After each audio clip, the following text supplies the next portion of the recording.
Broadcasting live from Vault of the Archangel on the plain of Innistrad, this is Tap Tap Concede. Welcome, everybody, to Tap Tap Concede. My name is Graham. Joining me is Nelson. Never quit on a hot streak. And Wheeler. I was going to say that. Oh. And today, it is episode 8 of ranking every asterisk Magic the Gathering mechanic. The last of the regular episodes before we return to review our tier lists. But before we get into that, I want to remind everybody that this show is brought to you by Card Kingdom. Please check out cardkingdom.com/LRR as a place to buy and sell your Magic cards. We think they're great, and we like doing business with them and have done for years now. And so if you put the LRR on there, that tells them that we've sent you over there. And we do that because we think they're good, but also because if you tell them that we sent you, that's good for us. Everyone wins. Yeah. Also, you can use the best sleeves you can get. Dragon Shield, use the code LRRMTG5 to get yourself a 5% discount off anything you buy on the Dragon Shield store. And of course, and most importantly, everything we do here at Loading Ready Run, this show and otherwise, is brought to you by you and your support of our Patreon or becoming a member on this YouTube channel. Or if you're listening to the podcast only, you're also helping just by listening. But maybe throw it on the Patreon. Who knows? Why not? Thank you if you're able to do so. All right, today it is episode 8. It's the last of the, I guess, regular season of the tier list rank mechanics For this year. This year. Yeah, exactly. Then we have to start up for the next year's rank. I mean, it was kind of funny because we've been recording these for a couple months now, and even after I think it was like the third episode, we're like, well, what about all the Avatar mechanics? None of those are on the list, Right? Mm-hmm. Right? Because there was 180 mechanics, and James pared it down to what would work for 20 per episode for 8 episodes. But now there's probably enough to do 2 more episodes. I don't know. Who knows? We now have Avatar, Lorwyn, Turtles. Yeah. By the time you watch this, probably Star Trek has come out. It feels that way, yeah. Hopefully Warp came back. I don't know. I want to know if there's any mechanics we haven't hit yet that you have in mind that you're stoked for. Like, have we done Double Strike or Trample yet? I'm trying to remember. It's so cute that you think I remember anything I do related to content. Or just from one room to the next. Buddy, it goes blank. Yeah. Yeah. I think Trample is S tier, but Double Strike is at least A. But that's okay. The worst part about Double Strike is that it uses First Strike. Yeah, it's kind of piggybacking. I like Double Strike not being S because you're like, wait a second. It's cooler than First You Strike. snuck in with your friend. You give me your ID. You didn't pay cover charge. Double Strike is you don't quit on a hot streak. You don't want to block with that bad boy. You want to attack. Yeah. All right, well, our first mechanic today of the 20... reminder, if this is where you're coming into the episode, there's 7 more that you should probably watch first, but that's up to you. But if you are joining us, we've got ranks S, A, B, and B, C, D. We got 5 ranks, 20 mechanics, so 4 have to go in each slot. Wheeler and Nelson don't know what's coming up of the 20 mechanics today, so they got to sort of sort that out, and then maybe there's a swap at the end, but we'll see. There's been fewer swaps than I thought there might be. I think we're really good. You've really nailed it as you've gone through. So what if you have one thing that's good, and you have another thing that's good, and you want to do both of them? No, it's not Entwine. We've already done Entwine. This one's different. It's Fuse. Oh. So this was introduced in Dragon's Maze. This was introduced in Dragon's Maze. It's a split card thing. It's only appeared in Dragon's Maze split cards, as far as I'm aware. It's basically the split cards is the 2. Is there a Commander product? It's a Modern Horizons product. Right. Yeah, and Dr. Hoomst. Dr. Hoomst. Right. Okay, Neat. fair enough. I didn't even know that. It's where there's the 2 little cards sideways on the card. Normally, or traditionally, you only got to pick one of them. But in Fuse, if you pay the total mana cost of both halves, you can get both effects. That's it. Okay, so what if we have Entwine, but then we make it look different? And we get to commission twice as much art that the players won't look at half as much because they're always holding the card the wrong way. I do like that it forces you to pay different costs That's cool. Yeah, that is cool. It's different from Entwine that way. You're right. It's because it's not pay the Entwine cost. It's pay one half for the other. It is different. If we could, I like Fuse quite a bit. Yeah. I don't hate it. I think it's very cool. I think that Fuse cards have seen quite a bit, and some of them, one of them continues to see tournament play. If we can get wear tear on the screen. Wear tear. I thought you were going to say breaking and entering. No. Because one of them was a tournament. For like a weekend, you could play breaking and entering off of Kerry Zev's expertise and then get your big idiot, whatever the best one was. I don't remember. But then they changed the rules. I was going to say, what was the change that they made? Now when these Fuse cards are inside your deck, you have to look at the total mana value of both halves put together. Yeah, you can't cascade. Can't play a 3-mana cascade card, hit breaking, and then decide to cast entering. But you could for a little while. Yeah, casting spells is so broken. Yeah. Casting spells is actually like so everyone knows, I'm a level 2 judge or a historic level 2 judge, and casting spells along with interaction of continuous effects, I'd say, are the two parts of my game that are the weakest.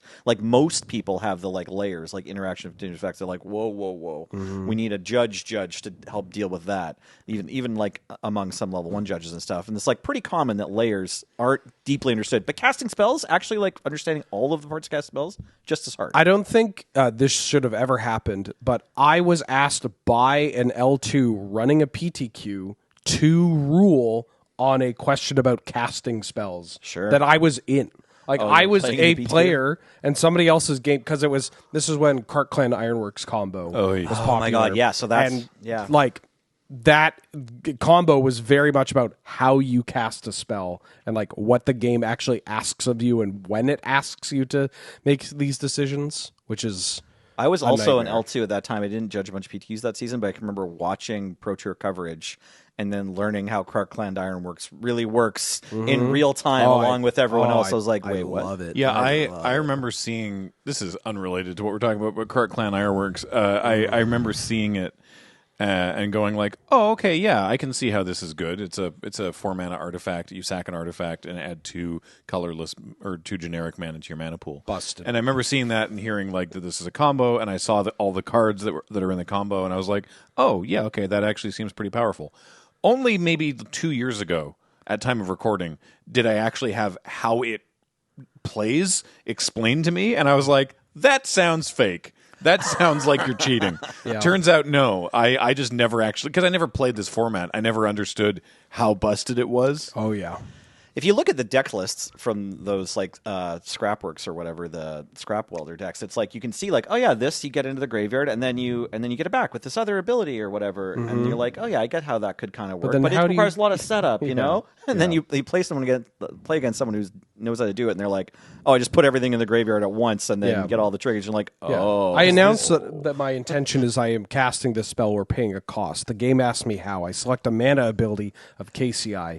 In order to generate that mana, I'm going to sack as many artifacts as I want, because you can add, for a mana ability, you can add excess mana, right? Beyond what the cost is asking you. And in doing so, you put all the cards simultaneously into the graveyard at the same time, which allows triggered abilities to target it, which if you did it piece by piece, you would not be able to, legally target it. And this is counterintuitive to most of how the rest of the rules work, because if you've taken your L1 judge test or whatever, you probably learned after each time you do anything, the game tries to give you back priority, right? For most of the ways that most of the rules work, it's okay, you do a thing, then the game checks to see if anything's broken or anyone's dead, and then you get priority again, and then you can do a thing again before the first thing resolves, but you still have to have spaces in between each thing you're doing, but not paying costs. By the way, incredibly smart call to not have the timer for this episode up on the screen, so we don't know how much time we're wasting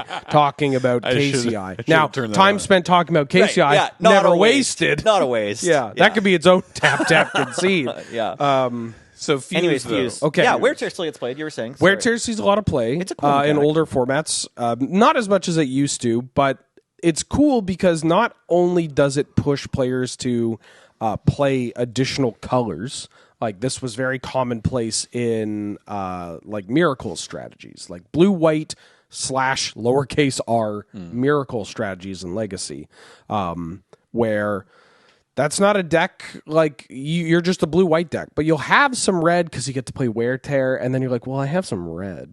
I could probably play like One bonfire. a Pyroblast or like is it Staticaster? Like it's the kind of thing where you might just play it for one side, but then you might sneak into playing it for the other side too. And then you get cards like Turn to Burn. Or turn burn, which turn. There's an implied and. Yeah, turn and burn. Yeah. There's the turn side, which is blue, turns it into an 0/1 with no abilities until end of turn, and then the burn side just deals 2 damage. So for 5 mana, you can say your thing's a 0/1, and now it's dead, which technically was good against Thragtusk, but right, it's 2 spears, right? Yeah. It's good against Merit Lage. Mm-hmm. Far and Away saw some play, which is like bounce a thing and they discard a card. Oh, right. You bounce a thing and then they sack a creature. So you bounce their smaller creature or whatever, and they have to sack their big one, or you bounce the big one, they sack the small, etc. So the Fuse is very cool. Plus, it's a nice midpoint of you get to play with multiple cards on one card, which is something that they really like to do, except those multiple cards don't have a lot of words on it. So we're not talking like Fable the Mirror Breaker, kind of like, oh, I see there are 2 cards and also both cards have like paragraphs on them. Yeah. It's instead like 2 cards, but they're very like, basic. And they sort of, I don't know whether to say they walked the rooms could run, or that like, or if you want to say like, they stayed inside the lines when we were coloring, whereas rooms made a mess or something. But, that templated visually pretty similar, but like they're not permanent. So you do just have to figure out how this card works. Maybe you're reading one paragraph and then it has one-shot effect or 2 one-shot effects. I always found as a player that whenever I have a Fuse card, slip into the classic like Mark Rosewater article about like kicker on Cavu Bears or whatever, like where it's like you're not, you'll win more if you just play it as a 2/2 as opposed to always thinking I have to play it for 6 and make a 5/5 trample. Right. Like I'm always like trying to fuse. And that's just a weakness in my own game. But I want to give like some acknowledgement to the idea that casting the Fuse big spell is just really satisfying. Yeah. Right. Like it's the mechanic provides a fun mini game for the player. Also because this is on Dragon's Maze, very thematically Ravnican. Yes. One of the huge parts about original Ravnica was that like you had these gold spells at like uncommon that just felt like a fusion of 2 iconic spells from the base colors. Like Lightning Helix is the classic. It's Bolt and Healing Salve, more or less. But you get them as one. And for players that started playing this game like after 2009, I guess, like that didn't happen. Yeah, we had like a whole decade or and a half of like color identity is like a 1 color thing. Yeah. Ravnica really introduced these 2 color identities. So it's just such a cool callback without like being too heavy-handed. I'd put Fuse in A. I love Fuse.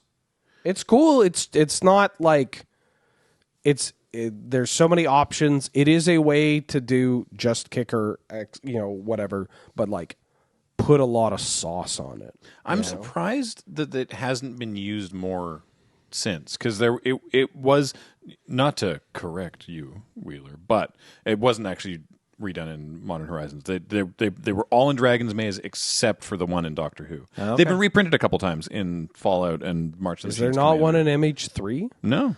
Is that just a normal split card? I guess. Yeah, it might be just a regular split card. But like they don't look that much different. Fuse feels so fun though. I don't know why. I don't know why we haven't seen. Fuse it feels like some of these. Some of these split cards that I may or may not have cast as though they fuse in Commander or something. Oh, good. Like they should probably just have Fuse. Like it's just even if it's like I'll pay 9 mana to do this big thing, but like what's the cost? I'm okay with A. I was going to say either B or A. I do want to knock some points off for copying Kicker's homework. But the different costs just change it for me, man. Yeah, no, that's fair. That's fair. It is like a fusion of Entwine with split cards. That's what's pretty up. Clever. That's what's up. Yeah, okay. Let's put it in A. All right. Fuse into A. I do like Fuse. Yeah. Now, I wonder if our next mechanic will outlast all the others Probably not. It's Outlast. This is the other one I was thinking of. I'm like, did we get Outlast yet? Because that's a mechanic I like. The original Tarkir gave us this mechanic. Sorry, Graham, you read what it does. Oh, sure. My bad. No, you're fine. It's you pay a cost and tap the creature at sorcery speed. Sorcery speed to put a +1/+1 counter on the creature. Yeah. Today's design would never force you into the conundrum of tap your creature on your own turn so it can't block before it get bonus effect. Right? Like, because it's all upside these days. Or the web slinging did it. I think right? it's a gotcha if you let people outlast at instant speed. I think it's too much of a gotcha. Sure. They don't like onboard tricks. Yeah, that's fair. It's just like built-in drawback, right? Like it can get bigger, but then you can't block with it or attack with it, right? Yeah. So I don't know. I love that design space. I love like, hey, your creature comes with a puzzle. It's potentially very powerful, and like maybe even you don't have to outlast it because all the outlast creatures were some of them just got bigger. But on screen we're looking at Abzan Battle Priest, and like it gives each creature you control the +1/+1 counter on it lifelink. So you really want to outlast it once. But sometimes you just have other creatures with +1/+1 counters, and you don't have to outlast it. I think Outlast itself only ever just did one +1/+1 counter, but a whole bunch of the Outlast creatures did stuff for creatures that had counters. Yeah, that's Right. the beauty of it, is that like Outlast itself is just so straightforward. It's like, yeah, instead of attacking, you buff this. Now, you're talking to two Chronomaton fans, like the ones that progressively just get bigger every single turn. Yeah. Right. Yeah, love those cards in Limited. We do like them. And so just having a whole category of card, a whole mechanic that just does that is cool. It's like, well, I'm not attacking. I'm like, maybe I'm not blocking. Yeah, I'll just make this bigger. And then getting a benefit on top of that is very cool. Like there's just a lot of room to work with it.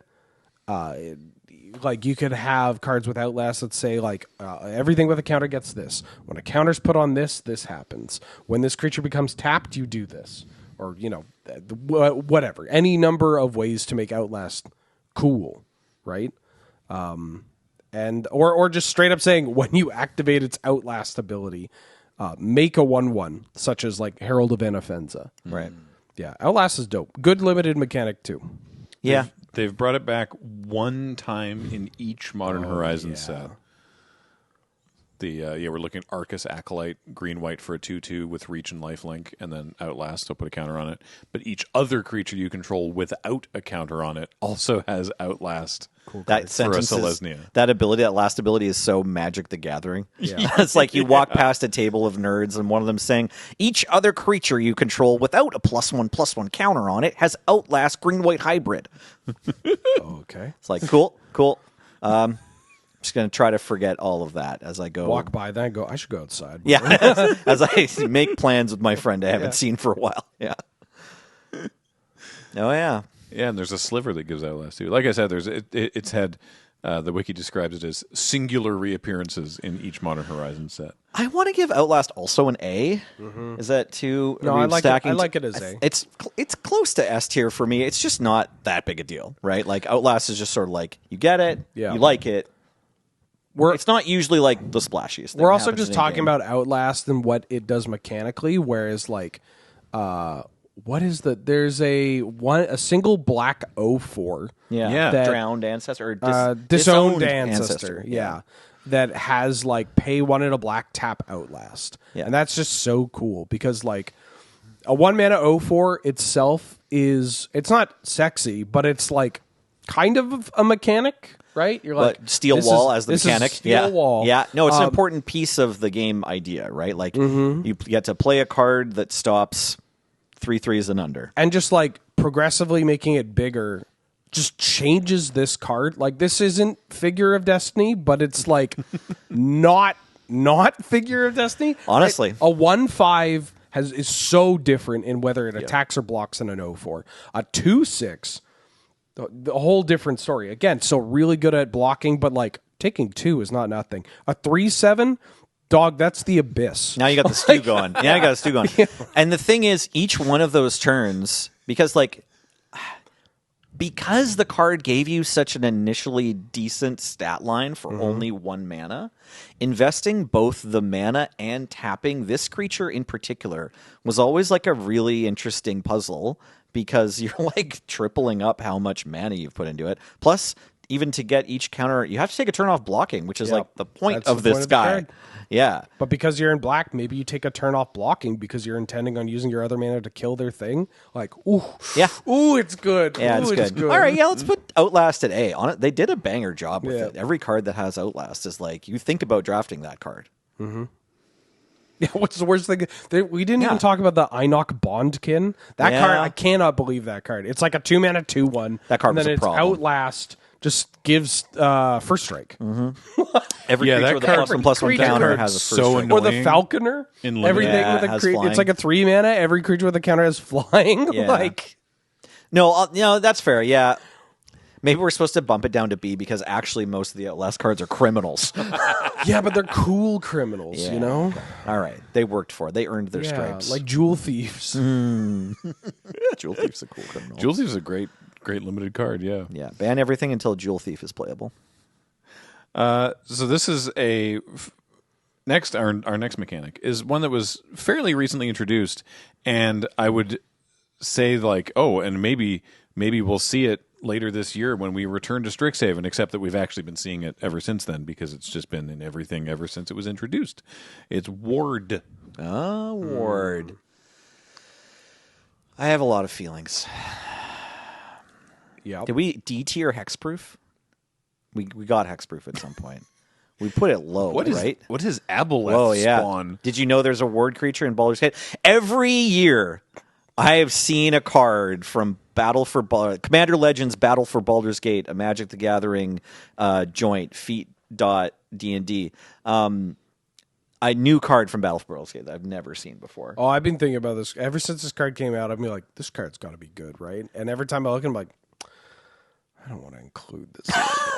For what format? For ours? Ganlander. Oh my god. Yeah, in Esper Flash. All right, I'll read it. But no, it's read this card. 2 and a blue for a 2/3 fish horror with Flash, Ward 2, and probing telepathy. Whenever a creature entering the battlefield under an opponent's control causes a triggered ability of that creature to trigger, you may copy that. What? You may choose new targets. Wait, what?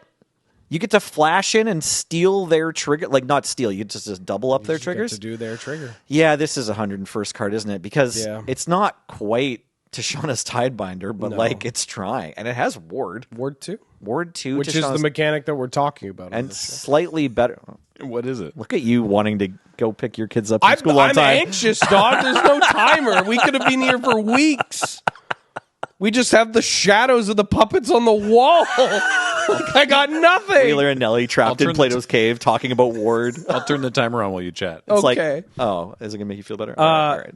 So anyway, you want to explain Ward? Yeah, okay. Graham left. Ward is like hexproof. You may target this creature, but if your opponents want to target this creature with a spell or ability, they have to pay the ward cost or that spell or ability gets countered. It's specifically countered. Okay, so if you want to target a bunch of things or have a spell that does a bunch of things but targets a ward creature or among targets a ward creature, ward will just counter that whole spell. Yeah. I like Ward.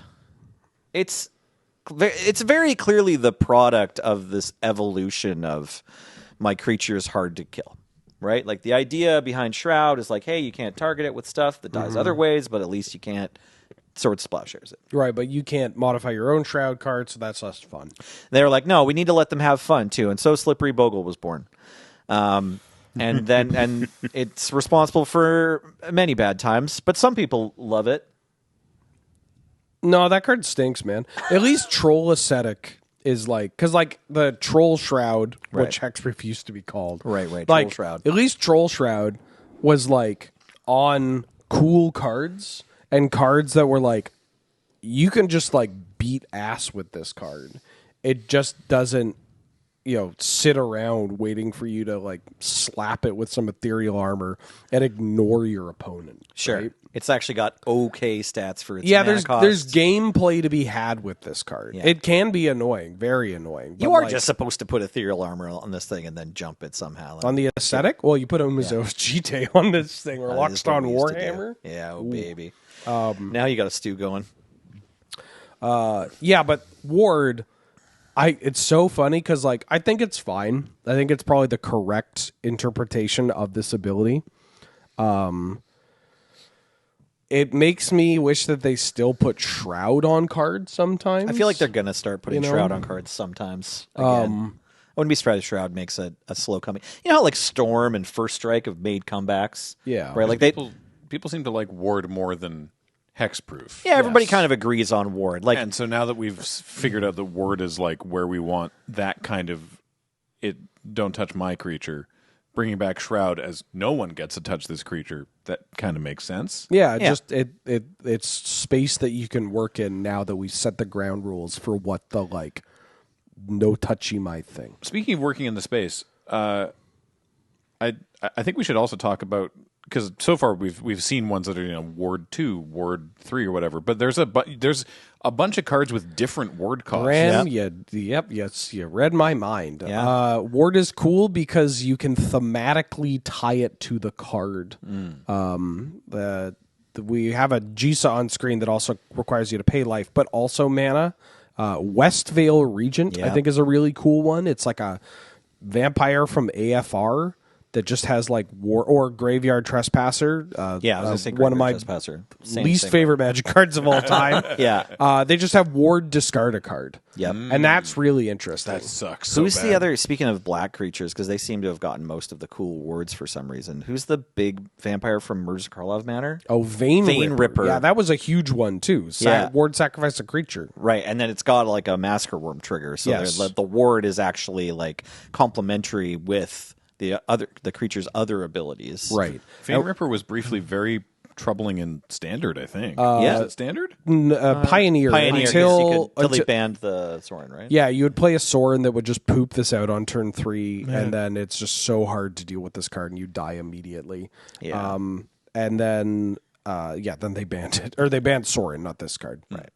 But yeah, this is cool because like Ward do something else also puts you in a position where they go like, I'm gonna kill your Vein Ripper, and they only have one creature, and they're like, and I'll sack this creature, and you're like, well, response to the ward trigger, I'm gonna kill your creature, and then they don't have a creature, and now they can't pay the ward, and that's kind of neat, like to have, and by neat I mean it stings when it happens. It stings, yeah. But it is kind of interesting that there is like texture to it. It makes you think. It's a satisfying Magic moment, right? I do like the gameplay pattern of like I have a ward creature and I have a way to save it, but they do the thing and they target my creature and I'm like, okay, pay the ward cost. Mm-hmm. No, Yeah. right. You could do it before they pay, but you wait till they pay and then you get to get them. Like I did like also because again, Ward was introduced in Strixhaven School of Mages, and there were a couple cards in that set, like Heated Debate, that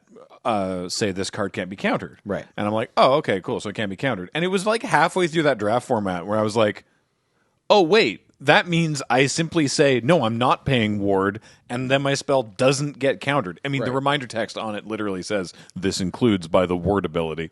But for some reason, I just... Why would you read, dog? Yeah, I try to avoid it whenever possible. Imagine reading in 2021 playing digital Magic. I sure can't. Yeah, especially a Strixhaven card. Who has the time? I'm gonna pretend that like Arena doesn't show that reminder text. I'm sure it does. Isn't Cody going to do my reading for me? Yeah, exactly. Yes, Queen. Yes. What do Anyway, we- I okay. just think that's interesting that it's not just can't be targeted. It's that if you don't pay the ward, then the spell is countered. Meaning, if the spell says the spell can't be countered, you just don't pay the ward, and your spell still works. Right. Yeah. I think that's interesting. Yeah. It's interesting and clever. But I don't know if it's an S tier ability. No, I want to put it at B. I like B. You're ultimately still hexproof here, so you got kind of a big hill to climb in order to get the respect of the mechanics rankers. It's kind of like I like B. It's like eating lettuce or spinach in your diet. It's- you're yeah. like nobody's like lettuce. You're just like thank God there's some lettuce on this. Hey, look, Mom, there's lettuce on it. Like Chomp into a this is big a piece little of bacon lettuce or like a little. There's some spinach in this omelet. Yeah. That's fine. That's helpful. It's a serving of vegetables. When you enter the battlefield, what does another creature get when they are all the abilities below this. Sick of my shit. Well, that's backup. We did that one. Oh, yeah. No, when they become soul bonded with you. Oh. Yeah. Soul bond. is S next. tier. Your creatures get +2/+2 in lifelink, but my creatures get, whenever you cast an instant or sorcery, this deals 1 damage to target opponent. So soul bond, I do recall that like the actual play pattern of this was a little unintuitive the first couple times you did it. This was from Avacyn Restored, and the reminder text is it's long reminder text. You may pair this creature with another unpaired creature when either enters the battlefield. They remain paired for as long as you control both of them. Yeah. So what that means is you have a creature, they're just any random creature sitting on the battlefield. You play a creature with soul bond, and then when it enters, you say, I pair this creature with that vanilla creature. Mm-hmm. Then they both get whatever the soul bond creature says they both get. Yeah.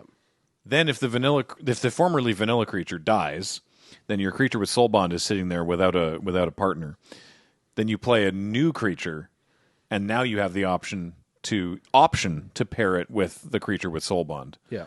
But if it's already bonded and the other creature is still there and you play a new creature, you don't get to change which creature is paired. They're going to make the thruple ability eventually. It's pretty intuitive, I think. Like, shout out to whoever wrote this 2-sentence reminder for it. Honestly, every word in those 2 sentences in the reminder text for Soul Bond is doing lots of work. Yeah. Yeah. It reminds me of the reminder text for banding, which also is like, I don't have it memorized yet, but like, if you go and look up like the Oracle, like Magic Online version of Mesa Pegasus or whatever, it's like, oh, they explained everything somehow in a way that's never how I start explaining banding. Right. But they did it like really succinctly. Ooh, the pedal to the metal. This is like your favorite. I just had a Wolfar Silver Heart in a hand I had to mulligan recently. What's the pedal to the metal for audio listeners? Just Peddler, yeah. There's Nightshade Peddlers, a 2-mana 1/1 soul bond. When it's paired, it and something else have Death Touch. Hell yeah. There's a deck called Pedal to the Metal that was like 4-color humans, but also just had Is It Staticaster, which was like a 3-mana 0/3 flash creature that tapped and pinged a creature, and all cards that shared a name with it. And so you would pair it with the Peddler, and then so you just had a Death Touch pinger. Something that showed up surprisingly often in Magic the Gathering, like never as like tier 1, but always as like, you may play this and lose to this in like a league or at FNM is or giving whatever. a pinger Death Touch. It's just like Cunning Sparkmage, Basilisk Call. That was a whole pro tour. Like, it was happened. like LSV and Brian Kibler, like when they were on the same team. lightsaber, Yeah, the lightsaber deck. They were like, look, you can put this new Basilisk Caller on a Cunning Sparkmage, and then you ping things, and the things die, and you gain a life. It's great. That's cool. Anyways, I'll cast Broodmage Dragon. Yeah. Well, I mean, it only takes 2 turns for them to kill the whole thing. That's true. That deck did win that pro tour, but the finals was a series of brutal mulligans in a row. I watched so it somewhat recently. It sucked. Yeah, that finals match was just like, oh, Magic Pretty sure he cards. mulled to 5 and goes Savage Lands, Savage Lands, Savage Lands, dies. Yeah, and there was like at least 2 games like that. There might have been 1 real game in that best of 5. Yeah.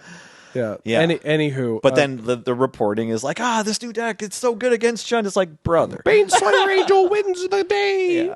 Soul Bond, I love Soul Bond. So AFR is like Wheeler's favorite set. AVR. AVR. It's okay, just don't ever do it again. I love AVR so much. I mean, I'm an Angel enjoyer. I like the fact that it,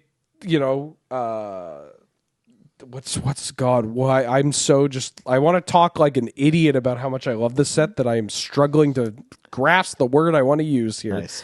It flipped the script of like, here's a world that's very dark and scary, and oh no, it's getting darker and scarier. And then it's like, nah, dog, angels. Right. And I like there was that. one big scary demon in that Hell Vault. But Yeah. by the way, Avacyn Restored takes place on Innistrad, the plane, if you didn't already know, you're not familiar. And it was just the third set on Innistrad, and the first 2 were progressively more gothic and horror-y, right? Like it was just like werewolves and vampires are going to eat you, and all the humans are scared. But there's this weird stone box we probably shouldn't open because it's scary. But then turns out when we open it, it was full of angels. And it's full of really cool creatures with a really cool ability. I like Soul Bond quite a bit. I do think it's intuitive. It's fun to play.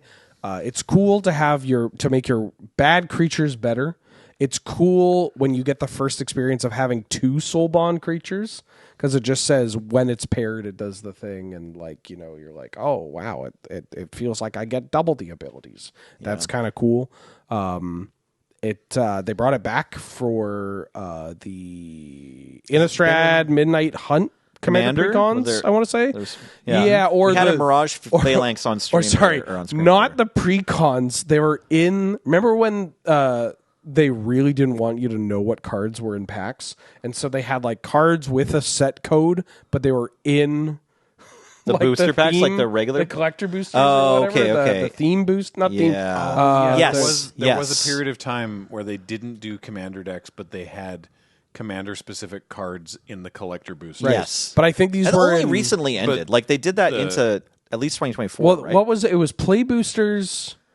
Collector boosters, in set boosters. They were in set boosters. Yeah. That's what it was. But yeah, the Crimson Vow commander decks, they did do this, and there is, Yeah. of course, like I think there is for every mechanic, there's one card Yeah. in Doctor Who. Can I get Doomweaver on screen? Great name, cool spider.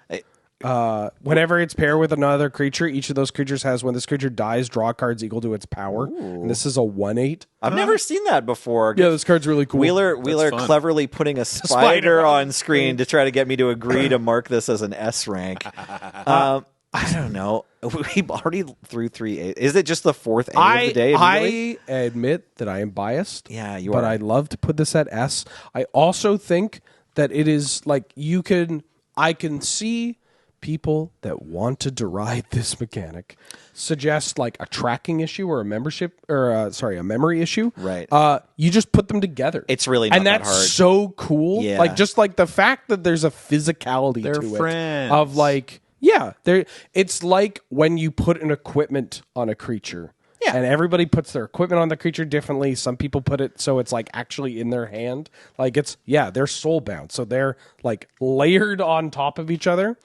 And it's cool. Silverblade Paladin is just like Still gets one some of the play. most exciting Yeah. cards that you could play. It's like a 3-mana 2/2. When it's paired with another creature, both creatures have double strike.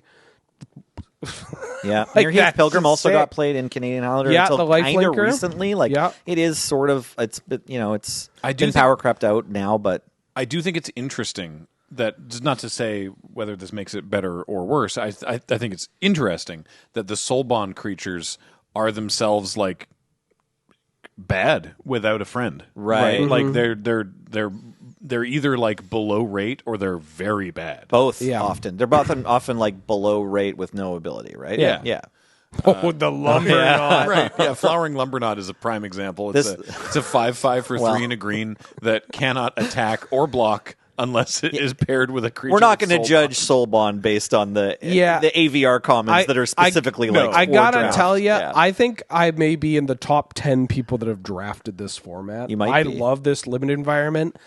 I think I've maybe drafted this card like twice. Like you just always wanted to pair. It's like sometimes you take it on the wheel, right? Yeah, your Force Mage, you wanted to pair it with like Wandering Wolf or like a Timbaland Guide or something instead. You'd never be like, oh, finally my Lumberknot. No. Or if you wanted a big idiot, you just paired it with a Vorst Claw. Yeah, that's the problem with Lumbernaught is that like the Soul Bond creatures, a bunch of them pump anyway. So if you're looking for like a big idiot, you just get some other okay rate creature. Like Right. in the same common slot, you can probably get a 4/4 for 4. Now, with no it's ability. This definitely should have been Now, like 2 mana. If you play the Lumberknot and then you hit them with the Wing Crafter and you give it flying, now we're talking. If That's this kinda hot. card was 2 mana, I only would have drafted AVR once. I would have been like, throw my deck in the garbage. Yeah. I got hit by the Wingcrafter plus Lumbernaught on turn 3. Also, isn't Wolfir Silverheart just like so cool? It is cool. like, All right. You know what? I'm kind of into letting you have this one at S. I'm gonna tell you that I might ask you for a favor at some point in the future. Yeah. yeah. All right. I'm not saying I will, but I might. Well, throwing in Soul Bond up. Me at X. begrudgingly. Yeah, Clash is an S. All right. Just a trap mechanic from Zendikar. Oh no, I'm on your. Oh, you're on my Oh, side? I love Okay, trap. great. All right. So we've gone from Ward, which already has like 150 cards or something like that, to Soul Bond, which has about 15, to a mechanic that has 2. Ooh, 2 cards. Good job, James. 2 cards. Okay, Yep. James. And this is the first. The first. This is among the many attempts to make this work. We're talking about Poisonous. Oh, Poisonous. So this the mechanic. was Right. Yeah. Right. Oh, yes. We're looking at Virulent Sliver from Future Sight. It's a 1/1 for a single green. What's up? Oh, I just have the sick pull for knowing the second poison. Okay. Yeah, I was just going to say, like, do you? Because So this says- I forgot that this got its own mechanic. Like, Yeah, this says all Sliver creatures have Poisonous 1. The reminder text for which is whenever a Sliver deals damage to a player, that player gets a poison counter. A player with 10 or more poison counters loses the game. So Poisonous N is whenever the creature deals damage to a player, they get N poison counters. Okay. And then, so what's the other one? It's Snake Cult Initiation. And it's a creature enchantment, isn't Also it? from That's an Future aura. Sight. Okay. Yeah. The enchanted creature, it's 3 and a black. The enchanted creature gets Poisonous 3. Cool. This was in Future Sight. Yeah. Yeah. Meaning that, I don't know. I feel like Poisonous specifically, both these cards seem like maybe they're a troll, like they're a red herring. It's just toxic, right? It is the same Like, it's as Toxic. literally the same when as they Toxic. deal damage, they get that. Yeah. Yeah. Why did they make Toxic? I think maybe Poisonous is a little too generic. Like, But it's also, just, these cards aren't not thematically in a from bad way, Mirrodin, or so, not in a good or way? New Phyrexia. I mean, like, yeah, I don't know. Very weird. I would just rank this whatever Toxic was. I like Infect. I like poison counters. yeah. I mean, we think talked they're- about poison a little bit, Yeah. obviously, throughout this specific show. It's somewhat divisive. I'm trying to figure out if there's any rules difference between Toxic and Poisonous. Yeah, get N poison counters, right? Like it is. It's just the same. I think we might have mentioned in the judge video that it was the same as Yeah, Poisonous. it's just if you- combat damage. If you're interested, I'm or sure knew what this is being Poisonous was. commented on because this Sure. has got to be something like when they spoiled Toxic 6 years ago. Okay, so I don't remember what we ranked Toxic at, but it was Maybe probably we B or C. haven't. I don't know. Yeah, B. Toxic's fine. I kind of Poison like it counters less are than- great because they end the game. Yeah, It gives you a way to win the game if your opponent gains infinite life. It provides a cool tension point where it's like you can't heal from this, except unless you have leeches. But they haven't printed a lot of cards like leeches. Yep. In fact, they've only printed leeches. Is there a second leeches yet? There must be in from March or something, or not March. One. They probably I can't remember. did something. The idea is that, like, unlike life points, which there's tons of ways in the game to get back, Yeah. you stack up poison counters till you just die. Oh, there are a bunch of cards now that just remove counters from players. Oh, yeah, that's right. Because of energy. Right. and stuff. Okay, so there are a few ways. For the longest time, there was only leeches. Anyways, I'm fine with B. I know B. What did we put Toxic at? Do you do know, not Paul? remember. Do you know? No, Paul doesn't know because he's not James. It's okay. I'm well, okay putting Poisonous at C I'm because fine. they didn't bring it back. Sure, let's do that. Let's put Poisonous at C because you tricked us, Future Sight. We got to the plane where the poisonous creatures were supposed to be, and it was called Toxic instead. I sold us out. I will say that maybe one of the reasons that you change it is that, like, this card has Poisonous. When a Poisonous deals damage, you put Poison counter. It's like, Yeah. yeah. It's like, did you really just do Like, that to the there's English language? There's just, yeah. there isn't a journey that makes it a little exciting, right? Like, it's like, fire bending adds red mana, but to some people they're like, ooh, flame mana, right? Like, there's kind of that little step, which is fun. And Toxic to poison counters feels It's a good step. pretty cool. Right? Same with Infect, right? Right. Like you brought it up to begin with. You're like, I'm a fan of Infect, and I like the idea that Infect is the mother, even though it's like the second time around or third even, because Poisonous came before Infect, Yeah. right? It's like the third iteration of this ability that adds poisonous counters, but it also feels like the pure one. Like Infect for some reason, even though it's like the most complicated, it's like extra rules for everything. Oh, Infect is great, man. Infect is just the mechanic that feels the most at the center of the poison strategy. Because Infect is just, it's like Lifelink and Death Touch, right? Right. It just translates damage, actually just equals other thing. Wither as well. Yeah. There's some complications that come with that, but just the streamlined nature of it is it's kind of it's similar, right? Poisonous giving poison counters is just a direct 1-to-1, like point A to point B. Boring, bad. Right. Infect is just my damage is poison.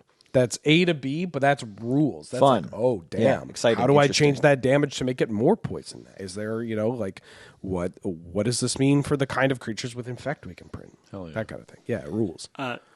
Technically, Yeah. the difference is poisonous is a triggered ability, whereas toxic is a static ability. Really? So you can respond to poisonous. You can't respond to toxic. Okay. And nobody ever did. I didn't know that. So, well, yeah. So, Well, like, 'cause if I've you never fought against a card with poisonous. yeah, if you put your snake cult initiation on your Katara the Fearless and then attack them, then maybe it triggers twice. That's how that works. I don't know. Do you have anything to say against the allegations that you're not James? Oh, I cannot confirm or deny Okay. that I am not James. More of a compliment than an allegation. James, as you may have inferred, is not here for this particular recording. Unrelated, our next mechanic is Hideaway. oh, baby. I'm a fan of Hideaway. And this is where I don't mind Hideaway. So Hideaway is an ability. Well, I mean, it was originally just on lands, and it originally was just Hideaway. They when they brought Hideaway back, they had to change how it was templated. So it was originally, we're looking at Howltooth Hollow. The worst one. It's got Hideaway, which says this land comes into play tapped. When it does, look at the top, which is odd that it needs to word it that way. I guess if you have something that makes your lands enter untapped, then Hideaway doesn't do anything. Look at the top 4 cards of your library, remove one from the game face down, or you exile it face down, and then you put the rest on the bottom of your library. And then the lands all have they tap for mana, but then they also have some way of letting you cast the hidden card if you meet a condition. In the case of Howltooth Hollow, it's if each player has no cards in their hand. If nobody is enjoying this game, You get something. you get to maybe enjoy it start slightly. enjoying You this get to play the other Howltooth Hollow that you hit underneath. I the love Howltooth this Hollow. card. It's so bad. It's This such one's bad. rancid design because, like, you play out this card in a deck that is looking to strip your opponent and ideally you of cards. Yeah. And so that means that your Hideaway is likely to Another hit that. discard spell. So you're just Yeah. like, let's say you hit Hymn to Torak, right? Target player discards 2 cards, and you're like, okay, finally, none of us have cards in hand. I could Hymn to Torak, but it doesn't do anything. Wait, no. I'll wait until draw step because I can do it at instant speed. But oh wait, no. Now they have a card in hand, so I can't Hymn to Torak you. You need to like get the Hymn to Turak from this on the stack and then respond with Yeah. vision skis. Like to make Howltooth Hollow good, you need to make the weirdest, like you cooked it up in a lab looking. Yeah. Yeah, you know, activate homebrew deck. Howltooth, Put the- hold priority, ancestral recall you. So this was originally just a cycle of lands that just said Hideaway, and when they brought Hideaway back, these have now been errated to read Hideaway 4 because originally it was just Hideaway is look at 4 cards, but they wanted to change the number of cards you have to look at for Hideaway. Yep. So now the old ones are all Hideaway 4. We're now looking at Mosswort Bridge, which the condition is Banger. if you control a creature, if creatures you control have a total power 10 or greater. But then some of the newer ones have different Hideaway numbers. And also if I recall correctly, there was a guy with Yep, from Modern Horizons. from Modern 2. Horizons. But also I forgot about The bear. Oh yeah, the What? bear from I- Bloomborough. I never saw this one. It's a pretty bear recent, I'm unaware right? of. I mean, Somebody didn't draft the snow cube. I didn't. I missed that one. Yeah. So Evercoat Ursine is 4 and a green for a 6/5 elemental bear with trample and Hideaway 3, which sounds like the beginning of a nursery rhyme.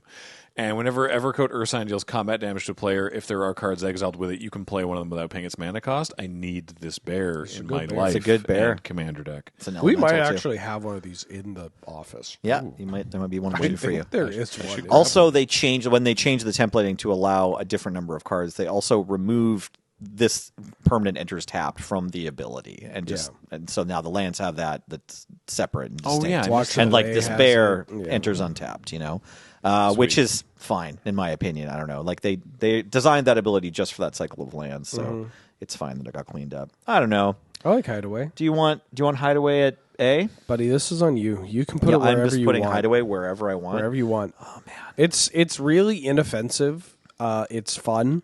It gives you a mini game. Yep. Some decks can build around it. I love a little mini game It as a treat. forces your opponent to try to like play around literally everything. It encourages you to play cards that can manipulate the top of your deck that may not require you to manipulate it, then draw it, or manipulate in such a way that, like, I don't know.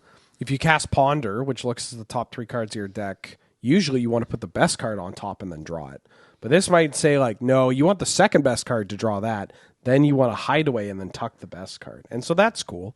It also, like, provides you with its own conditions for when you're going to get the payoff, which determines the characteristics of the card you want, right? Like, if you play Windbrisk Heights, you're most likely going to cast that spell mid-combat because it's asking you to attack with 3 creatures, right? Yeah. So now these 3 creatures are attacking. Of those 3 creatures, probably at least one of them has a bad block it's running into, right? So you like to put pump spells under here, or like Lords. That was the classic one in the the Kithkin deck that played this. Block constructed was just put your Thistledown Leech under your Windbrisk Heights. The Wizened Sen. Yeah, or the Wizened Sen. So that surprise after blockers, my creatures are bigger. It wasn't that much of a surprise to everybody who played against this deck though, because that's all they ever did with it. But I still think, let's put Hideaway at A. It's like got a lot of good things going for it. Okay. All right. One more spot left in A today. And it's okay. We're going to hit a bunch weird of combination of mechanics. Gotta tell you. Yes. Yeah. yes, Very there's some. It's very an cool. odd one. It's a bit leftoversy today. I don't think this was tailored. I'd have to ask James, but I'm pretty sure these were randomly seeded. In fact, I am the one who generated these lists. Oh. James gave me the full list, and then it's entirely random. There we go. Wow. Yeah, 'cause- I'm finding this out on episode 8. Yeah, that's fun. Wow. We've had a couple that were like, oh, there was a lot of good mechanics. We've had a couple that were like, oh, there's a fair number of stinky mechanics. Well, excuse me. Oh, it's a stinky one. Yeah, one card, James. What are we doing here? Oh, we got another one carder. I read this and was like, oh yeah, I know that ability, and then I read it and was like, wait, no, I'm thinking of a different thing that we've done before. One card. I thought we excluded one card wonders. Evidently not. Okay.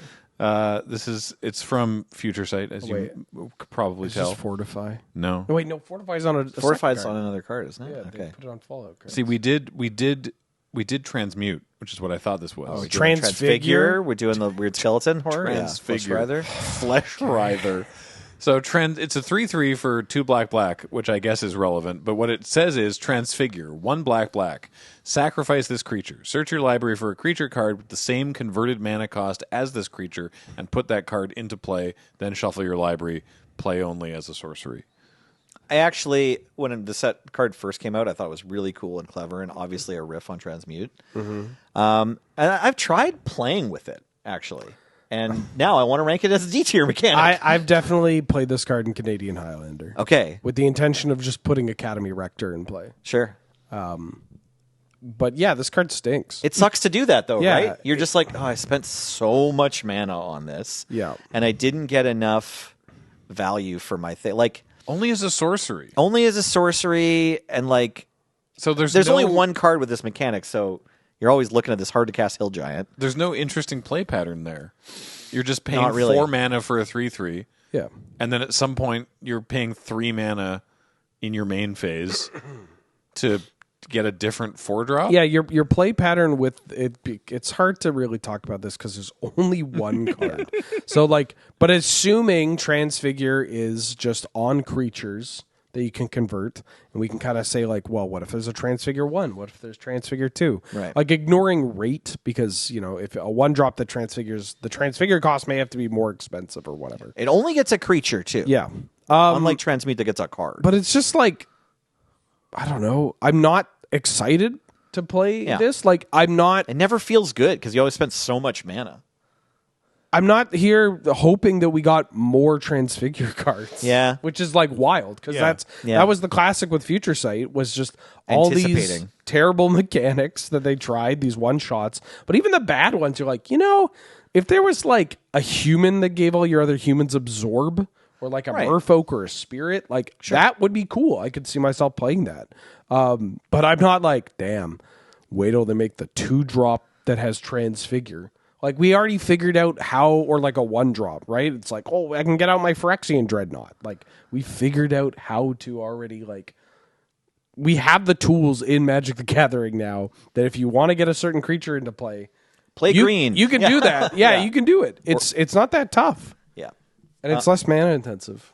Yeah, like this card, this whole idea, it probably was one stepping stone on the road to like Ayara's Oathsworn and Servant of the Stinger or whatever, and like Demonic Council, the one from the good one from Dustmourne. Yeah. Demonic Council. Yeah.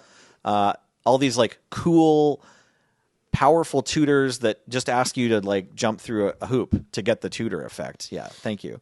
But Flesh Rider ain't it. So I think that this mechanic could be more interesting with like one. I mean, this is one of the real reasons why you don't put a card that just has one appearance. Is because like it's not a mechanic. It's just the text on the card. And so maybe there's a world where there's some interesting play of like you have, I don't know, like a cheap, like you have a wall, right? That has transfigure where you're like, okay, I play this as a wall. And then when it is obsolete in this job, I turn it into something else that it maybe is capable of addressing whatever has happened in the game, right? Or you find, a utility creature. Like there's a 3-drop that just does something. It contributes to the board in a way that is even somewhat meaningful. Sure. And then an opponent plays an artifact or an enchantment. You're like, oh, transfigure, find a reclamation sage. Right. That's kind of cool. This is just a hill giant. It's a hill giant that like, what occasion is called for that wants you to like swap it. It's just hard to like find a spot that's exciting, right? Like the hill giants are always relevant. Very rarely do they become not relevant. Maybe they play like a 5/5 and you turn this into a Necrotal, but like that's asking so much. And there's just nothing we don't know because we just don't have enough cards to compare it to. At every point in this setup of what you want to do with Flesh Rider when you're building a deck, you feel bad. You're like, I cast it. It's a 4-mana 3/3. Feels bad. And then you're like, I pay 3 more mana and I sacrifice it. Okay, at sorcery speed, and it feels bad. And then you get your new creature in that you're like going for that matters, and you're like, man, I could have drawn this and paid 4 mana for it. I could have just played a real card. Feels bad. So I want to put it at D. I want to put James in D tier, actually, for adding this. Yeah, this is a D tier mechanic. I'm so sorry that James isn't here to offer some witty rebuttal. Why would you? Roast James in the comments for us, everyone. Good. Yes. Correct. Next up, it's much more recent. It's been on more than one card. In fact, it's been on 40 cards, and we got to go fast, but it may take us a few turns to get there. It's Max Speed. Oh, I actually, 40 cards? Yeah, somehow. Yeah. There's lands and stuff. There's a bunch of cards in that set with speed. It's across all the colors and stuff. Oh. I like speed. And we're combining, like, Start Your Engines is just a way to start Max Speed, so, like, that's not a separate thing. Start Your Engines just tells you to start tracking the speed, and if you're not at 1, go to 1. My bad. Are these two different mechanics? We have to rate them separately? No. That's what I'm saying for the benefit of the viewers at home. Start Your Engines does not appear separately. It is part of this. Okay. Max Speed is this whole thing. Yeah. Is the mechanic called Start Your Engines, or is the the mechanic's called Max Speed? Okay. Yeah. It's weird that it's called Max Speed and not just Speed or something. I don't know. Yeah, for some reason it is just it is. They called all Max Speed. care. All the Start Your Engines care about getting to 4 We'll get speed. to my complaint on that in a second. Sure. Okay. Fair enough. So I didn't actually get into this draft format a ton. The draft format didn't like sink to me, but I've found a bunch of cards for Constructed that use speed. I just find it's interesting to play with them, like the ones that like can matter in Standard, or the few that have made it into Canadian Highlander. It's just like every time I get a speed card, it's like, oh, cool. Maybe this will work out. From my outsider, smooth brain drafter perspective, I didn't. And I think we've talked about this on the podcast, if not one of these ranking episodes before, that like the flavor of Ether Drift did not connect with me at all. Okay. But oh, really? what totally hot take just what a unique opinion. You didn't want when we went back to Amonkhet, you didn't want to see them building like raceways and roller coasters through their religious monuments. That's actually my primary complaint about Aether Drift is building a highway through Amonkhet. I actively detest that part of the lore. But playing and drafting this set, and especially max speed, honestly felt really fun and good. But you got to admit, it was really cool that we got to see Avishkar after its revolution and its changed world, right? Did we? It's one of the planes. Sorry, I hate Aether Drift. It is okay. Yeah, it's not. It's bad for a variety of reasons. And max speed actually might be one of them. Oh, really? Well, mechanically, it's okay. Yeah, it's whatever. It's just like you introduce it, and then you need to play Magic the Gathering. Yeah. Cool, dog. And after a few turns of playing Magic, you get to play it harder. Well, it pushes you to attack. It's the classic thing going on where it pushes you to like end the game and attack, and like it pays you off for making bad attacks. And I love that. Yeah. But that's just Magic the Gathering in 2026. It's a mechanic that is primarily filling a limited purpose, right? Sure. Like it's a very much a limited forward mechanic. It does show up in standard occasionally on very cheap creatures, right? Like the Bastronaut and whatnot. The 1-drop red creature with max speed is pretty relevant. I just don't. Guidelight is a cool card though, right? Oh, the Mendicant Core? Yeah, but like that's the least exciting part of that card to me, right? You play that card because it's a cranial plating on legs. Yeah, that's fair. Yeah. Okay, my two issues with this are, one, it's kind of a nothing burger. I do like that it pushes for combat, but it doesn't do so in a way that feels like, I don't know, it's not I don't want to do it because I want to see what the card can do, Like, it's just like, I find a lot of the payoff for max speed to be kind of boring. You're just like I was going to do this anyway. Yeah, like like you're just telling me to play Magic the Gathering, and dog, I was going to do that. Like I don't think it encourages like attacks. I mean obviously it's a case by case, but I don't think it encourages attacks that you would deem bad that at least push you to get to max speed any more than just like any other combat based mechanic, any other combat encouraging mechanic, right? Like Menace or you just like just like they're Battle Cry. There's just other ways to like get players to want to attack, and I don't think that this does it very well. They max speed just very much feels like cases to me, where it's like you're trying to get me to play this mini game, and like I don't care about it. I'm just gonna get whatever the initial thing is, and then maybe I'll solve the case. Maybe I won't. I play does not impact this the mini game, right? Because you're not in a position where you're finding yourself going, "Ooh, I'm gonna make a bad attack so that I can hit speed 4, and then something else will happen." That pays me off. The payoff for hitting it isn't like that. I mean, maybe that's not something I should be looking at. Where it's like, because obviously the payoff is going to be wildly different. The one that we have on screen right now, Hour of Victory, its payoff is Demonic Tutor. Yeah, that's really cool, but also in a way not right. Like I don't know, it's Demonic Tutor, but it's like, okay, well, what do I do?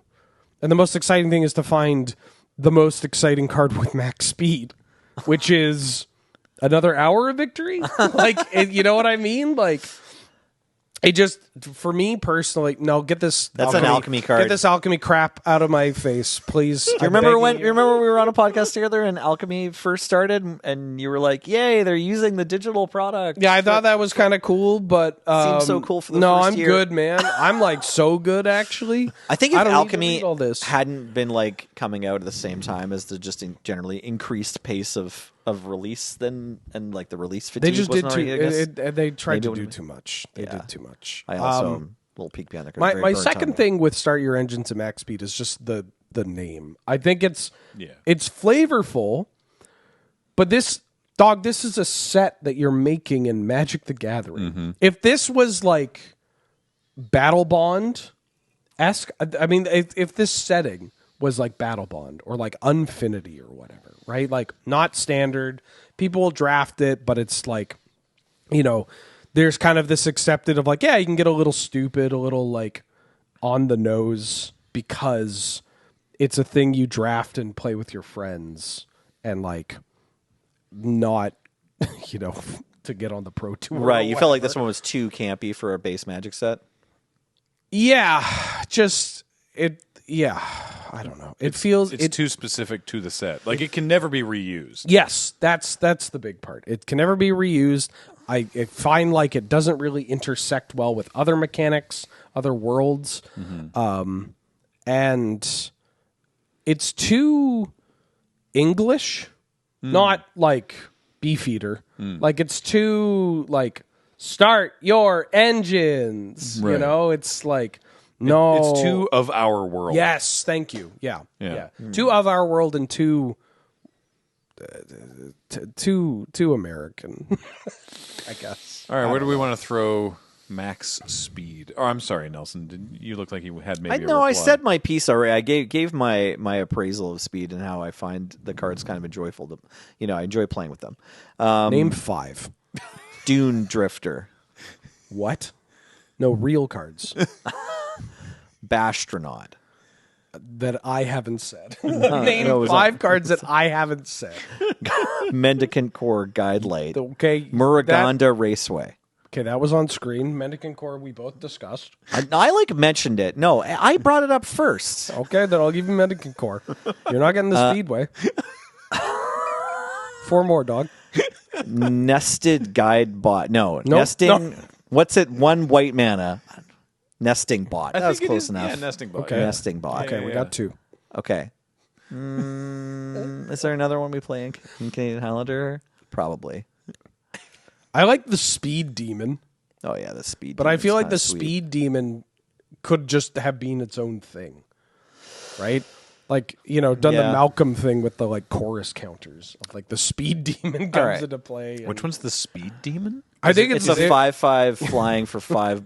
Is in it black? Is it called the speed demon? Yes, or it's just- called the Speed Demon, and it's got start your engines. And then I forget what the It's special like ability a is. 4 or 5 Max flyer. speed. It's like a. You draw a bunch of cards and lose some. Paul, are you Oh, able to yeah, find yeah. the speed demon, please? Oh, 5/5 flying trample. oh, yeah. This thing sucks. but it's legendary, and then you draw cards every turn. when cast against me. Thi- it doesn't even have max speed. It just gives you this one's sweet. Actually, you're right because it always works. Yeah. Right. Isn't this just a cool design Yeah, by no. itself? This card, if it wasn't legendary, I would have put in a Canadian Highlander deck by now. Oh, I definitely also I either assumed it had haste. lost or saw. You would think the speed demon would have. You mean the haste. Speed Demon that cares about max speed? And you start. This is the other thing about this stupid mechanic. This is a very novel way to lose a game of Magic too. Yeah. Is getting killed by your own speed demon. That's cool. Yeah, that's cool. dope. Yeah, we love that. Okay, All right, so Well, where do you want to rank let's it? take a I look at didn't- the I tiers. didn't yeah, name we can 5. take a look at the tiers. I do need 3 more. I don't know. I C. All right. I don't think it's D, but like I wanted to argue it to B, but I'll leave it at C. Honestly, like you think it's coming back? No, I don't.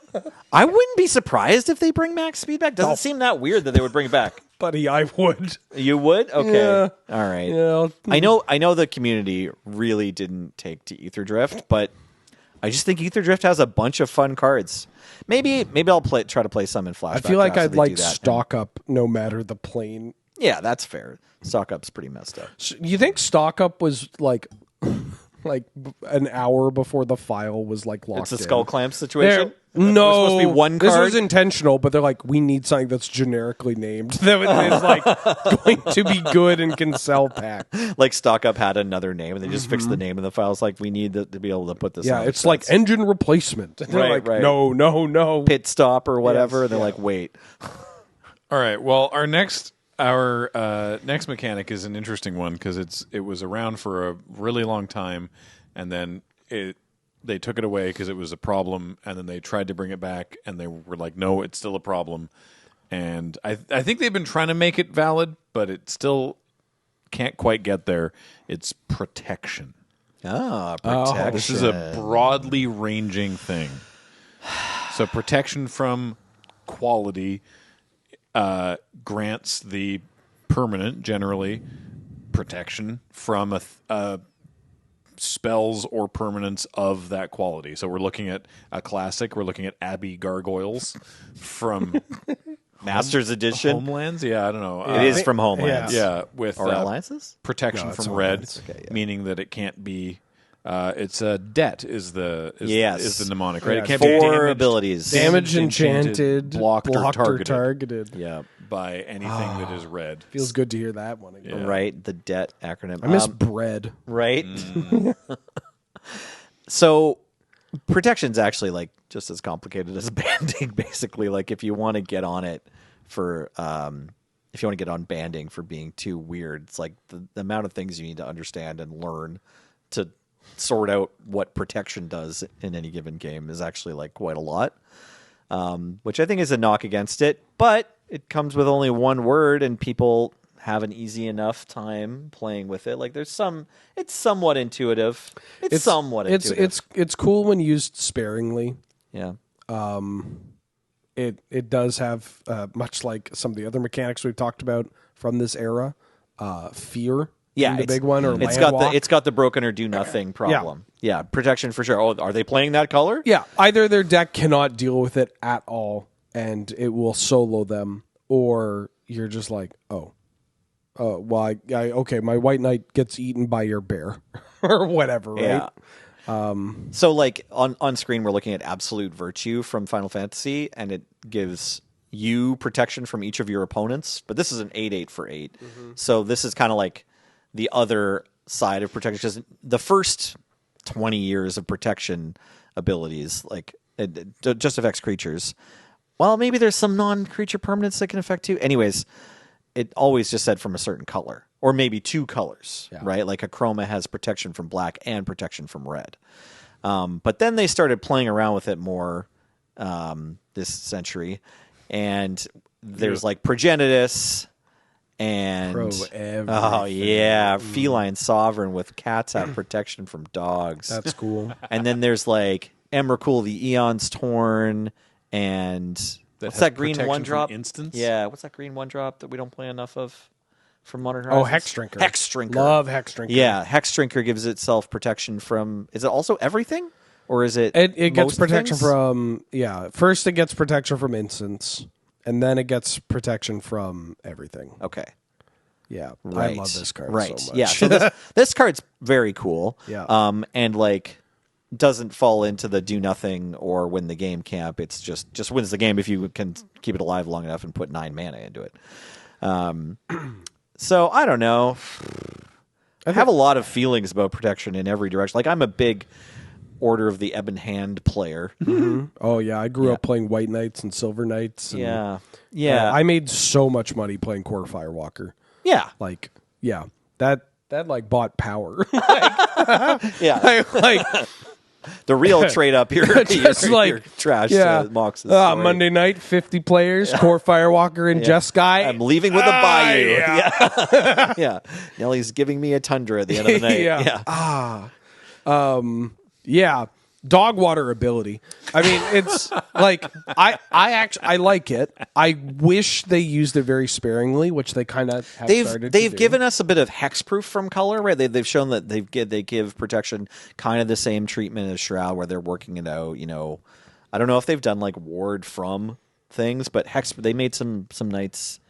They've done hexproof 2021. What was it? Yeah. M19. How long ago was it that they made the like? They had the white and black knights Updated. that had hexproof from the opposite color. Oh, Yeah. like I think that was the only time that Night of Infamy. Yeah. Or no, was that M13? There's a DMU. DMU had Night of. No. Anyways, they've brought it back a little bit and tried to play with it, but it doesn't show up in very many cards anymore because most of the cards of protection are from the early days. Knight of Malice. God, I played these. They're from Dominaria. I think it's Knight of Malice. Yeah, Knight it's of from Malice, Dominaria. that's right. Yeah. I played those cards. Thank you. So, yeah. Hexproof from Yeah. white. Knight of Malice has hexproof from white. But can still be blocked by Knight of white creatures. Grace is maybe the other one. That sounds right. I played these knights a lot. They're in Foundations, apparently. Oh, Nice. cool. So, I don't know. It's thematic. Like, it's a very thematic ability. The idea that, like, your creature is some sort of, like, paladin that, wars against this other whole group, right? The problem is, Graham, Uh-huh. you're talking to Tell me. two guys here that, we played against sideboard cards like you wouldn't believe. Like, the sideboards of our youths would... It's kind of like the whole giving a Dorito to a Victorian child kind of thing where it's like, yeah, you'll kill that kid. It's just like, I just imagine showing like a person that started playing in the past year, like Circle of Protection red, and just being like, so what do I do if I'm playing red? You're like, oh, That's the great thing. yeah. You don't. Buddy, you better order a play set of curse scrolls because like, I can't wait to read your memoir, The Sideboards of My Youth. Right? What you do is you take all the cards you don't need anymore and you bring them to the front counter and you just keep selling cards until you have enough to buy a milkshake. yeah. And that's what you're spending your round on. We should probably put it in D. Like, it's pretty I'm actually bad. fine It's with pretty- it. yeah. Yeah, it's kind of a D I to want to me. put it in D, Yeah. and I want history to. No, we can't look at Mass Gorgon. This is one of the worst. Don't tell Masked Gorgon that we put it in This D. card is so bad. It's 4 and a black for a 5/5 Gorgon that says green and white creatures have protection from Gorgons. It comes down and gives your opponent's creatures, Protection from Gorgons, which doesn't really matter, especially at this point in time. Like there weren't really other Gorgons. It's this Gorgon that's the Gorgon. Yeah, so you play this, you say, okay, your opponent's creatures, if they're in green and white, just We can't block solo this card. Yeah. But then when you get Threshold, now this card has protection from green and white. It still can't block their green and white creatures, but Yeah. can't be blocked by them either. And white and green both had ways of dealing with your graveyard. So, like, you can attack and be like, Yeah. I'm getting through. And they're like, Morning Tide. And then block. That card sucks. Yeah, this Yeah, card is it's bad. so bad. Fun fact, the foil of this card is like $20. And I looked at it this There's morning. like 4 of them Why? total. Why were you looking at this morning? I was looking at German foils and I saw a German foil Mass Gorgon for like €13. I'm like, come on, man. No, like I wonder if I could haggle for exactly this. It's funny that like all that this card's really trying to do is make a big changeling outcast. Like it's just like, hey, my creature can't block or be blocked if they're on green white. I don't know.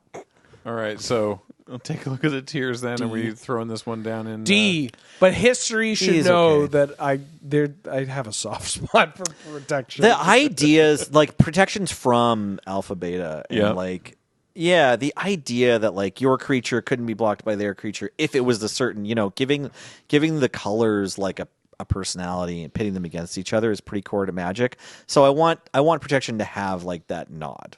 But I still think it's certainly as mathematicians and gamers, like D is fine. All right. yeah, but put an Imperial armor on your Soltari priest. Next up, Those are the days. among my failings, I can't roll my R's, which I wish I could for this one, because we're talking about Ripple. Oh, Thank you. Ripple is barely a mechanic. Uh-huh. Oh. Yeah, D. Yeah, this is one of the worst. This is such a pile of hot trash, dog. Ripple sucks. You want to read this? Yeah. This book of reminder Okay, text? so when you play this spell, it's Ripple N. When you play this spell, you reveal the top N cards. In this case, it's 4 of your library, and you can play any revealed cards with the same name as the spell without paying their mana costs. Let's go on the bottom of your library. So this is Surging Flame. It deals 2 damage to target creature or player. Paul, we got to put Surging Dementia. Dementia on is the screen. important one. Yeah. So this is 2 mana. They target player discards card, Ripple 4. So I cast Surging Dementia, Ripple. I hit 2 more Surging Dementias. So now you're discarding 3 cards minimum. But they both have Ripple. So we keep going. Let's say I hit 1 more, and then we'll call it a day. I hit You've only 4. got 4 in the deck. Yeah. Well, no, because it's Cold Snap draft. So it's all Cold Snap all the time. And I just happen to be the one person who was stupid enough to draft this format before. So I know to take all of the Surging Dementias. So now I've mind twisted you on turn 2. Yeah. Or I made a board of 2/1 First Strikers. That's pretty good. That one can happen as long as it costs 3. The Surging Yeah. Sentinels, you need to get to 3 mana, not get them all ripped out of your hand along with your 3rd land by the Surging Dementia. You But also then- have to The make ones sure. the ones you cast off Ripple get to Ripple. Yeah. So the idea is like you just get to one of these Ripple spells, and then you basically get all of the copies that you drafted on the stack immediately. That's problem sort of how it works. problem with the Sentinels is that they Surging Flame in the Wrath Yeah. board. Well, the only thing that matters in Cold Snap Draft is if you can beat the Surging Dementia deck, Yeah, right? you Like have to all beat the the other decks Dementia. are their tier list of all the Cold Snap strategies is on like a right angle after you put the Surging Dementia deck at S. The blue one's pretty bad too, right? I forget what the bad blue. in the sense that like I mean it's expensive. It's 4 mana. but it's bad in the sense that when you cast it, your opponent loses the game. It's just bounce a permanent, so you just bounce all their lands. You just bounce everything they have. Yeah, just you hit nice 6 board. Surging Ethers. Idiot. Yeah. and then because some people might not draft this one because it's not Surging Dementia. This one's actually a lot worse because you have to wait till 4 mana to cast it, so you're definitely getting another one in your hand. And then the green one I think is just +2/+2 for 2 mana. Is it the opposite? It's 3 mana Yeah, it's, the enchantment. enchantment. Oh, it was an aura. Yeah. Okay, yeah, that's kind of badass. So Don't forget about Thrumming Stone. Right. yeah, Thrumming Stone's cool. So when you cast your Relentless Rats and then you just Yeah. put all your deck into play and your table's like, that was fun. It's Cold Snap Draft for those at home that are like, wouldn't it be funny if we just drafted like Cold Snap? Do not. No, don't. It's not funny. It's not fun. There's no novelty to it. It sucks. It's so bad. I love the idea of having to talk to someone like they've just made like a really off-color joke and everyone's having a laugh and you have to be the one who's like, "Hey, actually, that was unacceptable and we can't remain friends now." Not to be the guy Right, that's right. too woke. I but have to shut break the up with hell you. up over Thrumming Stone. Like, Yeah.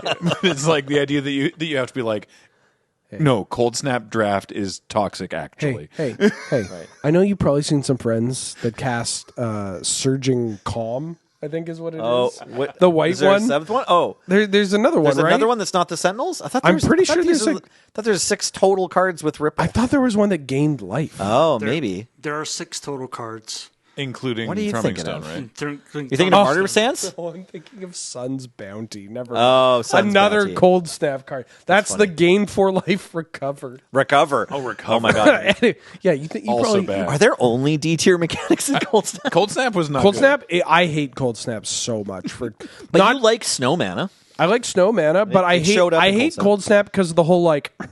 Actually, it was in. yeah. Honestly, The I think file. the comment section for one of our previous episodes has somebody responding to me complaining about Cold Snap already. But like, yeah, the whole like The lost file of cards. they that booted was- Homelands out of Ice Age block for this stupid masturbatory bullshit that just like no you didn't find this. Just 3 people worked on this set over like 9 weeks and put the worst Magic the Gathering cards together. Like, what are you replicating? The feeling of like Bad the cards. feeling of sucking ass? Like, it's so bad. Also, don't draft Homelands, to be clear. Yeah, but that's at least a little more charming. Everyone's on the same level, and everyone's like flapping each other with like Nerf bats. I did Mono that- White's the best thing to do in Homelands. I Sure. did that once. I did do a Homelands draft once at PAX East, and it was. I still have the deck together. It was pretty fun. White Green's actually okay. I had because- 5 Inabashan. Because you Oh, get, okay, you get maybe the, I'm wrong. Well, White Green, you get the Death Speakers, and you get the Onhava Townsfolk or whatever they're called, and then you get copies of Roots, which is actually a removal spell. Right. I've drafted Homelands More times than most, it sounds More like. more than 10 because what? there's a store I've only near drafted Cold Snap 10 times. well, there was a store kind of close to where my friend group that was playing Magic in like 2002 or whatever lived, and we had the bright idea that you could buy one pack of Onslaught, which had 15 cards for like $4.50. Or you could buy 2 packs of Homelands for $4 and you get 16 cards total. So you got more cards and paid less. So we like literally bought boxes of Homelands and Fallen Empires and like would try to draft them. That's awesome that you managed to be like, however much younger than me, and then still somehow got suckered. Like you suckered yourself into buying packs of Fallen Empires and Homelands. Yeah, we were like, the answer is simple. This gives us more You Magic just cards, get which more is better. cards. Yeah. Simpler. We could have been opening fetch lands, dog. Yeah. Yeah. Okay, so Ripple is a D-tier mechanic. Yeah, terrible. It's like, it should be basically the poster boy for the fear thing. Well, you should start calling it ripples, right? Because it's like, whenever you cast a spell with ripple and don't hit another one, you're like, oh my god, Oh, cool. what the hell is it wrong did with nothing. me? Yeah. Yeah, like this is terrible. Like it's written right on the card. Like this either wins you the game or it does nothing. These are the two modes of this card. And it just incentivizes you to just play more of the same thing, which is like not exciting, but also just not in a way that like accumulated knowledge or Kindle Right. or other kind of similar effects do, Yeah. where you're like, I'll pay 2 mana and draw a card. And they're like, oh my God, 2 mana draw 2? That's so sick. Like there's an upfront cost where you're getting something that is like below rate, but it pays out later on. Whereas this is just like hog on the table, like. So I had an image. Yeah. It's just you're like, all right, here we go. Yeah, just and, shoot your, and shoot your nobody's whole happy. shot. Yeah, and then if you ever try to play the game after you've done your ripple and it didn't result in you winning, it's like, well, there's a lot of lands in your deck now. I'm realizing I think the few times I've drafted Homelands has also just been followed by beer pong, where the conversation is just, man, that or not Homelands, Cold Snap. Drafting sure. Cold Snap, playing beer pong, going, wow, that sucked. This game is so much Why better than didn't we that just game. play beer band? Why didn't we just play beer pong and rock band instead of like? All right, so Ripple going in at D then. Oh yeah. Yeah. Only because we don't have an F tier. Right. Did we already do that? Did I? Oh, no, here we go. Oh, great. There it is. Thanks, Paul. Good. Excellent. All right. Next. This will be at least one level higher, potentially more, depending on how much mana you put into it. It's level up. Well, level up's cool. Level up, I wouldn't be surprised if they just straight up bring it back. It showed up in Modern Horizons. We just looked at That Hex Drinker's back on the overlay. we just looked at Hex Drinker recently. But the original level up creatures from Rise of Eldrazi. Thank you. The Eldrazi. Yeah, Pardon me. as Eldrazi. Were also pretty cool and good. It's like it's like Outlast, but you just have to put in mana and you don't have to tap the creature. There's a higher potential payoff because they do get bigger as you level up. But it's the same kind of game because we're looking at Brimstone Mage here. This one's level up ability is 4 mana. That's a lot of mana. Sorry, Graham. We should explain exactly what the ability Oh, does. sure. No, it's go fine. ahead. Yeah. So at sorcery speed, you pay an amount, and it's different for every level up card. And then you put counters you put a level counter on the creature. And then depending on how many level counters there are, that creature is this level. Because, again, the original Zendikar block was intended to be sort of inspired by Dungeons and Dragons. And so when you get to Rise of Eldrazi, one of the things that they had was creatures that can level up, that can sort of gain experience points in a way. And there was some very cool ones. Juraga Tree Speaker. That one's gotten a ton of play. beloved. Soul Ring? Soul Ring. Yeah, no, Yeah. this one, gosh, only pretty recently have I stopped putting this in Canadian. I Howler started decks. Putting this in my decks. Have you again. started putting it back? I you missed also it. cut it, and then I started putting it back in. Nice. Because it's just like... It's the Wrath of God treatment. It's actually just Guide of Souls. This is just green Guide of Souls. Yeah, Tree no, it's Speaker. actually really good. It's a single green mana for a 1/1 elf druid, and it has a level up for 1 and a green. So the what you do is and between levels 1 and 4, it's a 1/2 that taps for 2 green mana. That's the relevant part. At level 5+, it's a 1/4, and then all your elves tap for green. The games where that matters are fun games. Yeah, yeah. But basically, you just go like green, you play Derogatory Speaker. Then on your second turn, you play a second Mana Source. You level up Derogatory Speaker to level 1.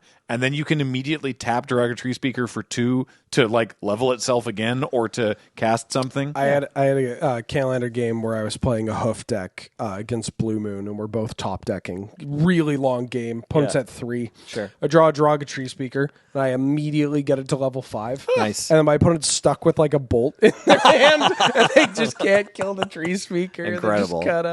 They could not believe him. Like, hey, that 4th toughness. Yeah. Yeah, 11 so- mana this late in the game, whatever. Hey, 11 mana 1/4. Watch out. These games go long, dog. Lighthouse Chronology is fun, but can we... Oh, the Chronic. Yeah, the Chronic.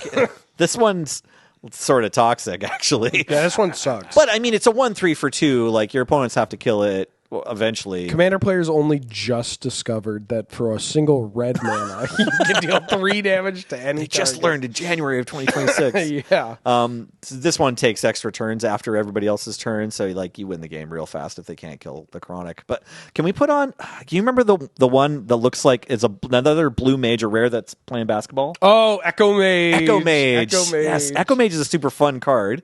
You get a 2/3 for 3. At the time, actually kind of above rate. not bad. Not bad for at the time. And then for 2 rounds of leveling up for a blue and a colorless, you can then tap it and play blue to copy target instant sorcery spell, and you choose new targets for the copy. Which, like, honestly, when this came out, was kind of one of the best ways of doing Fork. Like, just casting Fork is less mana, but only 1 card, and this could just cast Fork or Twin Cast every turn, which there weren't a lot of effects doing that now. Now there's, like, Twinning Staff. Yeah. There's, like, a lot of things in the Calamax deck or whatever that can do that, but Commander players ate this guy up. This guy was dope. Yeah, and he's a lot of fun. Mm-hmm.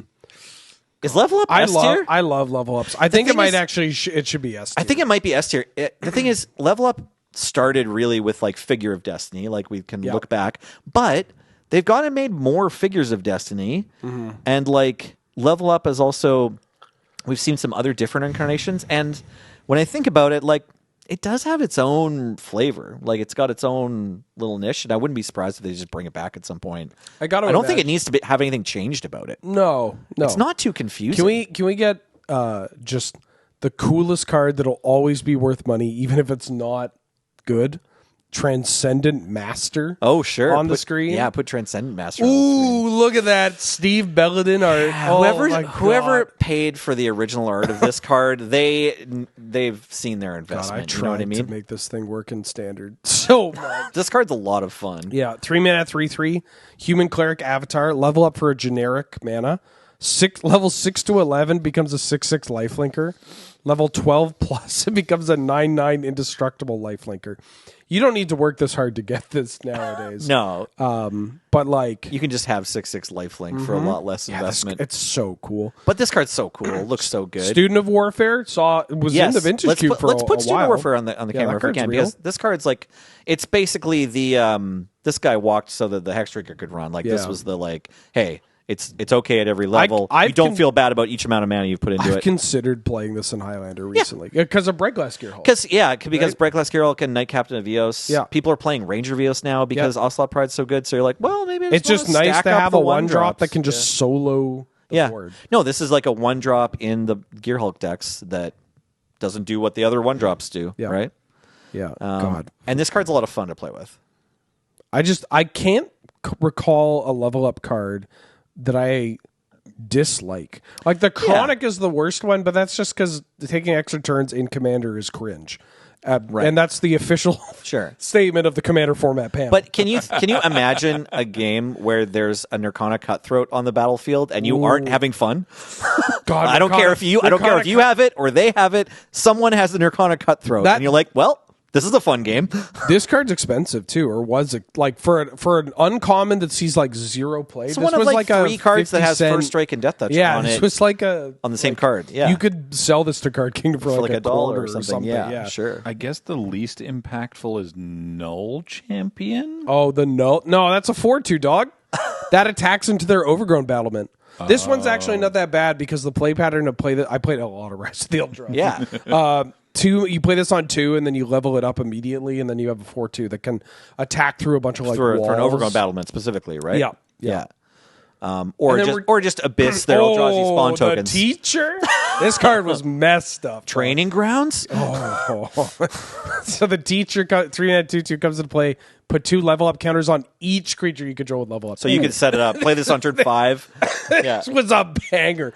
This is the kind of card that if you drafted this, you would go, or like you're playing sealed or whatever, and they're like, "What are you playing?" I'm like, "Oh, I got a level up deck with 2 teachers." Yeah, you're like on blue-white level up. Yeah. Yeah, and you're like, how many teachers you got? Yeah. I loved the Coral Helm Commander. Super cool card. 2 mana 2/2. It's a merfolk that has level up for 1 generic. 2/3 comes a 3/3 flyer. Level 4 comes a 4/4 flyer that is a merfolk lord. This card was just like, people tried playing this card with just like in a Delver deck, pre-Delver basically. Right, yeah. This was just like for rate, like in blue. Because like the history of blue creatures being okay has only recently kind of closed. Like I feel like now, like today, like late 2020s or whatever, blue creatures are just good. Like there's tons of great blue creatures. But back in 2014, it'd be like, okay, what is the best blue creature for my mono blue control deck? I don't want to pay 6 mana for a serpent. And like the thought of just being like, I'll play this on 2, and if they kill it, it lets me resolve like Jace Bellerin or something, which is bad for them. Right. Or it's like, play this on 2, on 3, level up twice, they go to kill it, and you're like, Spell Pierce, I'm the smartest player in the world. Just start hitting in the air. Right. Yeah. S tier. Let's put it at S tier. I think we're actually kind of due for level up to come back. It's so cool. Give us level up in another D&D set that gets this. I think this is the coolest collection of mechanics we've had. We do. We have some. It's really interesting. Well, and it's very polarized. Like we only have, we kind of begrudgingly put Ward in B, but we've got nothing else in B, right? Yep. And we're an hour and 30 minutes through, and not even. We're close to halfway. We're close to halfway through. We got some quickies. We've had some powerful we're tangents today. That's true. We're going to move on to the 12th mechanic of the day, which was foretold earlier. It's not foretell, but it was actually foretold earlier by Nelson. It's Double Strike. Nice. Double Strike is a better ability than First Strike, even though it like requires First Strike to exist. Yeah. If you're not familiar, creatures with Double Strike deal damage during the First Strike combat damage step and the regular combat damage step. That's exactly what the reminder text says. Yeah. Look at me memorizing the that explanation. That the fact that you have to explain the First Strike step is the worst part of Double Strike. Yeah. Like I don't like. What's the First Strike steps? Like, oh no. Like this should probably be lights a cigarette. This should be S, or like you can maybe put it at A because of the First Strike thing. Yeah, like, that's where I'm at too. One of those. I mean, when I remember when Double Strike when it came out and all the creatures were bad, man. Can we get Rock Shard Elemental? They were careful with Double Strike. I opened this in a pack and like this was when I was starting to understand what cards were actually good. Like you should be casting Mirari's Wake. Or Siege, or like, well, Siege Gang wasn't out yet, but like you should be casting Mirari's Wake or like something big or just Psychotog instead of a 7 mana 4/3 double striker that morphs for 6. But like, I open this, I'm like, whoa, 8 damage. That gold, expansion symbol gets you right. Makes your eyes light up. The Anthony Waters artwork too. It's like, hey, that guy did Wild Mongrel, so his other cards got to be good too. It's got to be kind of funny thinking back of the person you were that opened this in a pack and you were excited. Oh, you know Pickle what I mean? Kid loved Rock Shard Elemental. Yeah. I mean, smacking them, like, say you put pump spells on this, it's super exciting. We were along, like, when Double Strike had a cool long history to get to, what's the Vindicator from Guilds of Ravnica, or, like, playable Double Strike cards, right? Oh, yeah, Swiftblade. Swiftblade Vindicator, or, like, its ilk. Because Double Strike cards are, there's real ones now that you've seen, win tournaments or at least offer a real option I for think playing it's Magic. lost its luster on cheap creatures, honestly. Like, Double Strike creatures that are cheap, like Fencing Ace, Swiftblade Vindicator, it's kind of cool because you're like, oh, I play my small creature, and then I pump it, and I deal double the damage. And I love pump spells. I love doing that kind of thing, but, like, it's kind of the same. Sure. Yeah, it's a bit predictable. The double the damage is something I rather get from the pump spell and then I pump something else. Sure. Right? For me personally. Double strike when it's on like a medium-sized creature or a big idiot that has no business, like it doesn't need double strike, that's when it hits. Is the most important double strike card maybe just that Dragons for Tarkir pump spell? Or is it Fate Reforged? Timur Battle Rage. Battle Rage. Yeah, it's the same as Uncaged Fury, but it's 1 less mana. It doesn't give +1/+1, right? Yeah.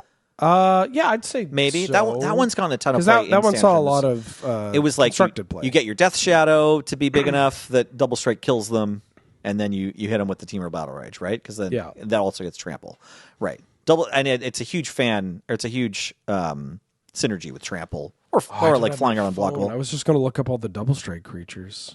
I was trying to think if there's like Paul, can you show us every creature with double strike? The episode's got a bit of time left. Older ones preferably, because I'm trying to think of some like really dope double striking creatures that just kind of it has gotten less appealing over time. Maybe that's what I'm saying. Not just because not alchemy, Paul. Come on, you know what you're doing. Stop. Dragon Tyrant. Dragon Tyrant. This jerk found a double striker with Start Your Engine. I sure did. Marisi's Twin Claws. Let's just put Dragon Tyrant on the screen. Let's get Dragon Tyrant. Dragon Tyrant is like the perfect example for getting somebody to play. This card was on like if you like fantasy, this card has cool it's art. A 10 mana 6/6 dragon with flying, trample, and double strike, and fire breathing. So it's got Shivan Dragon's pump ability. But during your upkeep, you got to sack it unless you pay red. Is this the last Force of Nature? No, they kept making them. Really? Okay, Yeah. all right. That's weird. Yeah. They had Kuro Pit Lord. Oh yeah, that's right. But like, 10. Why? Like, why you have to pay this upkeep cost for this creature that doesn't have haste? It does. I will say it does one shot your opponent, which is really. I guess if you have 10 mana, you're probably in mono red, so you still have 6 mana you can put in to make this thing have 12 power, double strike, trample, flying. Yeah. God, isn't that so cool? Yeah. But the coolest thing about it is the Kev Walker painting that gets to accompany it, though. On the other end of things, Warren Instigator. Warren Instigator. Warren Instigator. Another 2 mana 1/1. It does something each time it hits. I can't believe they made a Goblin Lackey with double strike. Yeah. And it just didn't matter. It's so weird. Yeah, Warren Instigator not being more important than Goblin Lackey is a really interesting lesson in like what core fundamentals of playing Magic. Right. It really teaches you that 2 is twice as much as 1. Yeah, which is in a way that really matters. Yeah, right? that sounds condescending. Yeah, but like, no, that is the most important lesson that you can learn in Magic is understanding that like 1 is half as much as 2. Yeah, if you really master that, eventually you'll get down to 0 is all the way 1 whole 1 less than 1, which is another massive lesson that it took me decades to figure out. So just play a deck with nothing but 0s and 1s, and you'll be great. You're gonna play more stuff than your opponent faster, and you're gonna be playing binary. I don't know, double strike S or A. Where do you want to put it? Yeah, let's take a look. Pushing it down to A because you have to learn what the first strike combat damage step is actually fair, but it's possible it still deserves to be S. Maybe it's really fun. It should probably be S because it's so cool. And it's honestly, really cool. Its name, it's like if Morph was actually just called Megamorph, I think we would like it a lot more. Possibly, just because it's kind of a cool name. It's stupid because Morph exists, but like Double Strike is just a cool name. Yeah. Right? Yeah. I want to hit them twice. Double Strike is cooler than First Strike. Yeah. And I think we put First Strike at like C or D. Good. Next up, I'll be curious if you're hungry for this one because it's a 40k mechanic, but it did come back in a non-Universes Beyond set recently on a card that I know you love. I know what it is. Yeah, I can guess too. This is Ravenous. Paul, bring up the jacked rabbit, please. Oh yeah. I thought it was gonna be Surge, but I guess we would have made a different joke about that. Or not Surge, sorry, Squad. I thought it was gonna be Squad. Okay. Yeah. So Ravenous is this creature enters with X +1/+1 counters on it. If X is 5 or more, you draw a card when it enters. That's it. That's all it is. This card's dope. Squash, what it is and what it does. Yeah, that's pretty good. Oh God. Yeah. This card's a top to bottom banger. Mm-hmm. The ability, it's kind of cool, and it's from the Tyranid Swarm commander deck, right? Yeah. It's just appears on those teamer colored 40,000 aliens or whatever. Yeah, it's on 12 cards total, including Jacked Rabbit. In Canadian Highlander, we play Moloch and Jacked Rabbit. Moloch's messed up. Moloch is so good. Yeah, these are the two Ravenous cards that are on my radar. Yeah. That's basically it. Yeah. They're both sweet. I don't know. Not to do the Magic player thing where I go, I wish it was something completely different. I do wish Ravenous, but this is tied to the theming of it.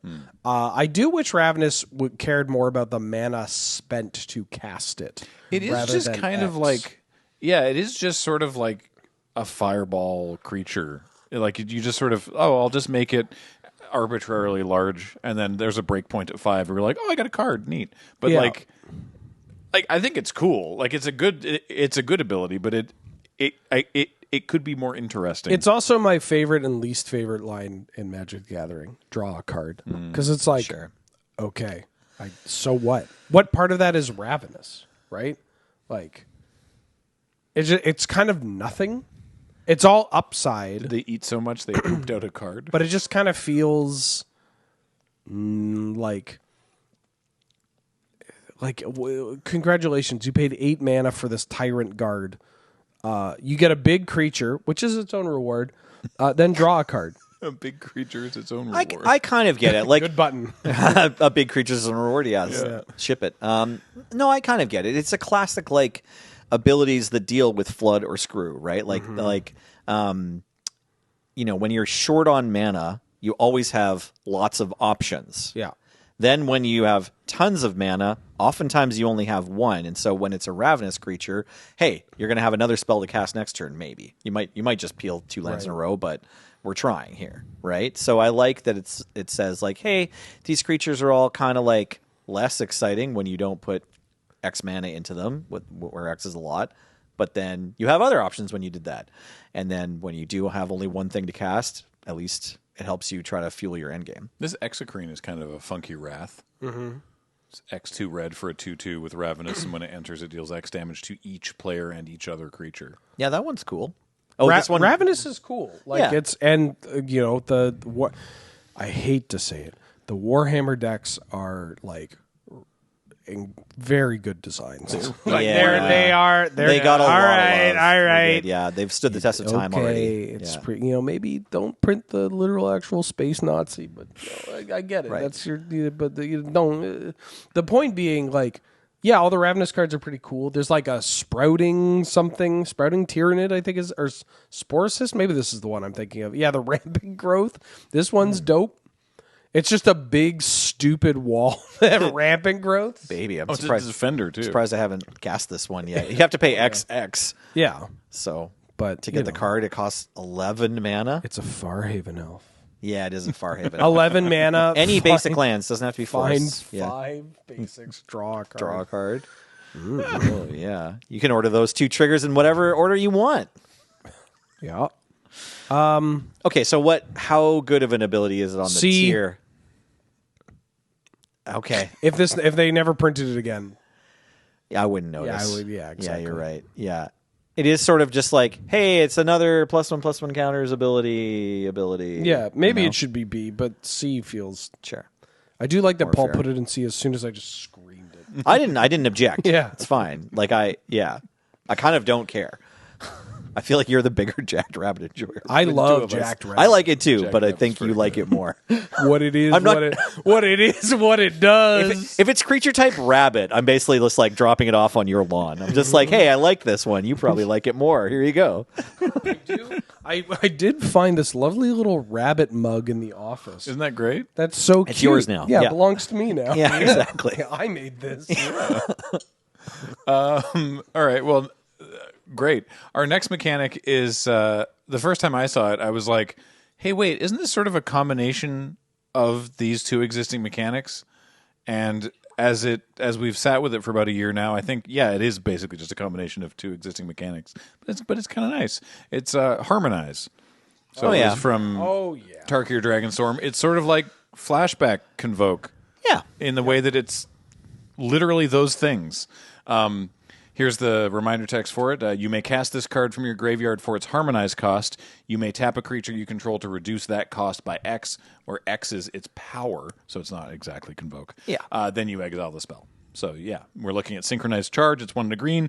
Distribute 2 +1/+1 counters among 1 or 2 creatures you control, and then all the creatures you control with counters gain Vigilance and Trample until end of turn, and then you harmonize this for 4 and a green. Harmonize is great. I want you to know I can hear you talking to your screen about how it's different from Convoke. I know. The way the creatures tap differently. We can hear you. I know. Can hear it. When I say literally the same thing, I may not have actually said literally, but when I said it was the same, it's not the same. Harmonize is sweet. Your creatures help pay to cast a spell. Yeah. It functions very similar. Like we love Flashback. I think we already got Flashback, but we probably put it at S or A tier because no, Flashback, Flashback was lower. Did you hate it? Yeah, Okay. because Flashback is just over it. repetitive. It just kind of there's no charm to it. Sure. We like it because we like winning matches of Magic. Well, and it's like the still most common thing you're looking through your graveyard for. Like Flashback brought every other player who doesn't cast Animate Dead into realizing that the graveyard's a resource, or proving to them that the graveyard's a resource, right? Like there was Threshold, which is a weird one. The Flashback is an easier one to understand, right? More directly explains to the player, like, hey, after you've cast me, I matter for this reason. But Harmonize, it's got more going on. It's more flavorful. It's got more texture. It's more interesting. It's cool. I also like it. It's very cool. It's very cool. I'd rank this at least at B.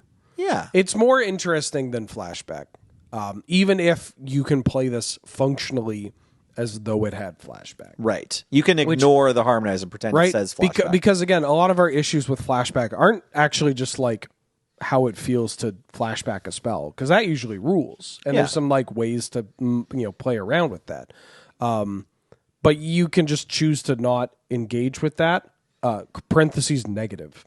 Choosing to not engage with Harmonize is like going to be a negative for you, but that's a positive for the mechanic, because then you want to engage with it. Yeah. Right? Like, you can't just play it as Flashback and you'll do the thing, but that's not exciting. You want to harmonize. Harmonize also brings with it extra replayability, as you'll have different creatures and different board states each time you're harmonizing the same spell, forcing you to make different decisions about whether I tap this creature or that, or like, each game where you're trying to get your harmonized spells to provide more value, forced you to play the game more.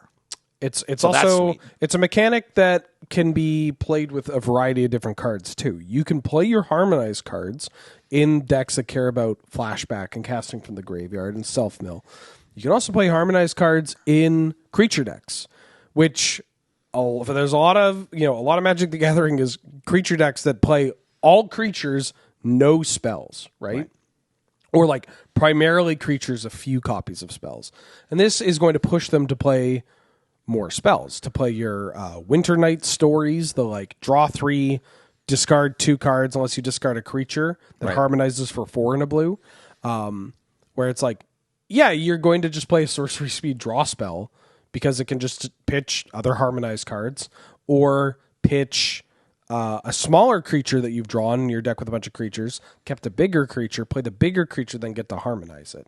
And so now, so now your creature deck is playing these sorceries, but also maybe your creature deck is now going to be playing bigger creatures, or you're incentivized to play like some number of larger creatures in order to get, the harmonize out cheaper. Like, it's just, you got to figure out what decisions you're making with your prosthetic memory. There's more of a conversation going on with yourself about both deck building and gameplay, and that's a big W, right? Flashback, that doesn't exist. What? That's all right. Paul keeps putting arena alchemy cards on the screen just to piss you off. I'll walk, Paul. You want to throw away this relationship we've built together for years? Let's look at the tier list then. Were we putting Harmonize? I like it. A B is fine. Yeah. I mean, yeah. All right. B's great.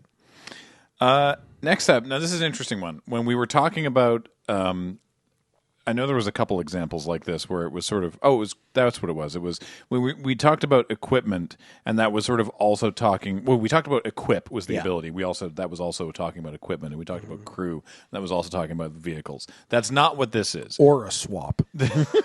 No, this is an ability inherent to a card type, but we're not talking about the card type specifically. We're talking about read ahead, which is a ability on some sagas that lets you choose which chapter you start at. CT. I kind of hate it. Yeah. The problem with read ahead is not that it's a bad idea. It's that it just feels like it should be how sagas work or not. Yeah, it's just kind of inelegant that there are some sagas with read ahead. It's so funny, man. It's so indicative of like Magic design at this particular era of like, oh no, it's okay. You can have whatever chapter you want. That's fine. And like, yeah, we're kind of like, oh man, I hate how buttery my steak is, right? Like, oh, I hate that I have all these decisions because we like it when our cards will give us decisions. Yeah. But like, the cool part about sagas is that you're like locked in. Yeah. And that sometimes you play a saga and you're like, well, I care about chapter 1 and 3, but not 2. But when you do care about 2, you're like, oh my God, I cared about chapter 2, right? That's cool. Not like, I guess I'll just skip ahead and have this be a zombify of sorts. Or like, look at this stuff. The Elder Dragon War is a 4-mana saga. Yeah. Chapter 1, 2 damage to each creature, each opponent. Cool. Pretty strong. Yeah. Chapter 2, discard any number of cards, draw that many cards. Yep. Whatever. Chapter 3, make a 4/4 dragon with flying. It's like, okay. So I could just pay this and get a 4-mana, 4/4 flying dragon token with flying. You sure could. Not, winning any awards in a competitive sense, but pretty good and like above rate for a long period of Magic the Gathering. Yeah, 4/4. Usually you don't get flying. That's loser stuff right there. Yeah. Like, you need, like, tell me the story. Right. It's a saga. Tell me the story. Also, the name is the Elder Dragon War. It sounds like it's pretty important to Magic, right? Like, we should probably care about all these things phasing of Zalfir. Yeah. This was hugely important. This was a massive, like, world-shaping event for Magic story, right? This one is also just a saga where you need part 1 and 2, or chapter 1 and 2, to make it a blue card. Sure. Otherwise, you're just killing everything and making 2/2 creatures. It's like a black card. It's like a black or a white card. Yeah. Like, it's just... Cards are a sum of their parts, and when you can exclude part of those part of the parts, when you exclude some number of those parts, you get an incomplete picture, and in this case, an incomplete story. Mm-hmm. To be clear, like, the read ahead ability just makes all these sagas it's on stronger. Like, they're all better cards than if they didn't have the read ahead ability. Yeah, because you have more options and you can jump to the end. We just kind of think that sucks. Yeah. Yeah, and I agree with you that it should either be like an all or nothing thing. That either that should always be how sagas work, or not. They're a nightmare, man. If they came out with it in Dominaria, where it's like, and it has read ahead, like all sagas also let you just skip to the future. This is chapter. how they work. Yeah. Yeah. I mean, I think possibly we would have complained about it then too. Or legendary sagas. Like, if there was something beyond Sure. like just this is a saga with a read ahead. Like, make me care. I wanted to talk about Barbara Wright that we're seeing here. So this is from the Doctor Who set, and of course, because everything shows up in the Doctor Who set, I find this very interesting because she has this ability called History Teacher that just says sagas you control have read ahead. Right. Right. I think this wouldn't have happened because without read ahead they wouldn't have thought to do this. But I think it would have been actually more interesting if read ahead never existed and this card just said you can choose which chapter you start your sagas at. Right. I think that'd be very cool and Graham, interesting. you're touching on something incredibly important because there are so many mechanics or things that people want to be they want to make them into cycles or whatever that are just so much more interesting as a one-off design, or like a 2-off. But like, like Garnet exists. Like, you can just play Dagger from Final Fantasy, green, white, Garnet, Princess of something. It's the uncommon from that cycle. Oh, that card is nuts. Yeah, but it doesn't have a keyword mechanic. Right. It just says, hey, when I attack, put lore counters on stuff. You remove lore counters. Or remove lore counters. Right, and then I get bigger. Right, Yes. exactly. So this is the opposite of read ahead, but it still like shows you a card that's like a legendary creature. You could be your commander, and it has just this ability that's not keyworded. Pull up a card whose name I can't remember. Keldon. Choose wisely. Keldon Warcaller. I think I know what you're talking about. They did this when they introduced Sagas and Dominaria. Yeah. They had a 2-mana 2/2 that when it attacked, you could put a lore counter on a Saga you control. Right.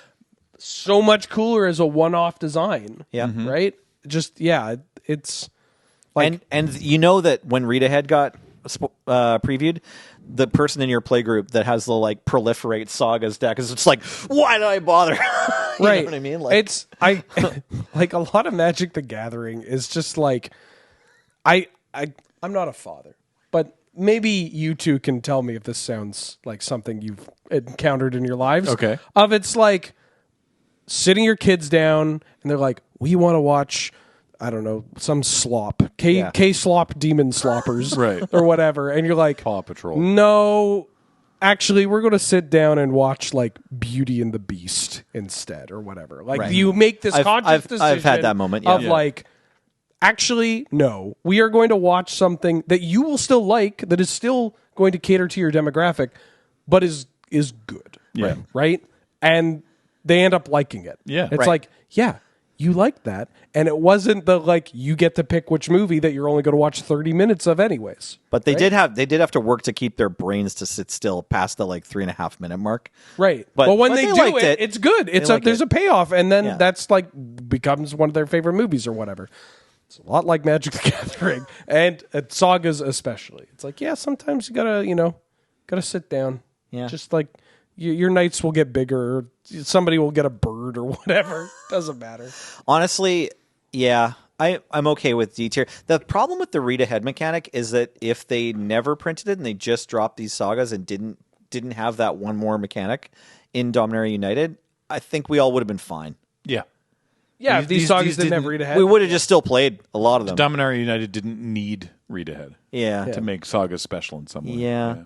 So where are we throwing it? We could be C if you want. I mean, I think Sagas are really cool, but I'm on D or C. Actually, I'm so down to put it at D because Sure. it's like, yeah, man, don't make it easier for people. yeah. Let's just put it at D. Yeah. All right. Next up, have we completely lost the plot? I hope not, because it's plot. Oh yeah, plot's great. Plot's okay. Yeah. So this was Outlaws of Thunder Junction. It was similar to Foretell, but different. So you pay the plot cost and exile the card from your hand. Plot cost. And then you can cast the card as a sorcery on a later turn without paying its mana cost. You can also only plot as a sorcery as well. So we're looking at Cunning Coyote. It's 1 and a red for a 2/2 with haste. When it enters the battlefield, another target creature you control gets +1/+1 in haste until end of turn. And its plot cost is the same. It's 1 and a red. So you pay 1 and a red. It's face up. Your opponent knows what it is. You go, hey, I got this Cunning Coyote. It's sitting in the plot zone. Plot cost. And then as at sorcery speed, critically on a later turn, so you can't plot and play it on the same turn. Then you just go, and also I get this for free. I think it's better than Foretell. Like Foretell, you put the card face down, and you pay always 2 generic to Foretell, and then you have to pay another cost to cast it from Foretell. Yeah. Right? It's Foretell cost. Or whatever it's called. I can't remember if that's the right terminology. Yeah. Whereas plot, it's always free. You're just paying all the mana up front. So it's like a bit cleaner. It's a bit more elegant than Foretell because it's just like you pay the mana when you cast it or when you plot it. You pick. Okay, you can always, with both, you can play them as a regular card too. But the fact that it's face up and your opponent knows just makes the game more fun. The Foretell cards, like, sure, in limited, there were going to be lots of different ones you played, and like it would be somewhat surprising sometimes. But in constructed, they always knew which one you had anyway. And so the fact that like in the limited games and sometimes even in constructed, you're just like, okay, well, I'm going to play this next turn probably. Heads up. That just makes, I don't know, your opponent have to deal differently. It's fun. I don't know. It's just fun for them to know that it's coming. It is cool to invest in your future. Yeah. And to get some kind of reward for it. And even if that reward is just like, you don't have to pay the mana, that can be pretty huge for like comboing. I mean, there's a Wolverine on the screen right now. When it enters, you exile the top card of your library. Until end of turn, you can play that card.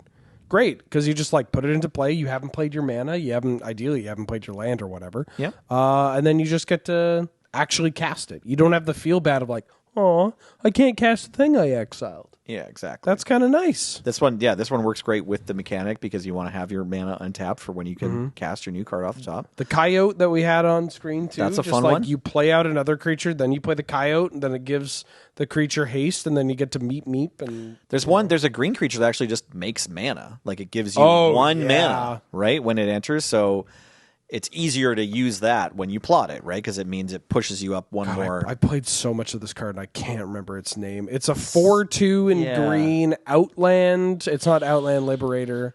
Outcast Trailblazer? Outcaster Trailblazer. Outcaster? Yeah, that's why you can't remember, because its first name is Outcaster. Plot cost? Plot cost? But yeah, this one's sweet. Yeah, it also draws cards. Yeah. Right. That's sweet. That's why it's it so hits sweet. for Yeah. 4, it ramps you, and draws cards? Yeah. Yeah. Is this card playable in Canadian Highlander? I played it. Might have- I played it in mono green. Probably was for a little while. Yeah. Pretty good in medium green. It's got a big lizard next That's to it. such a big lizard. I have sort of a corner case rules question, which yeah. is when it says cast it as a sorcery on a later turn. If you have, what's the stupid? Is it Land of Anticipation? Is it Vidalcan Orrery? Is that the one Yeah. that lets you? Yeah. Yeah.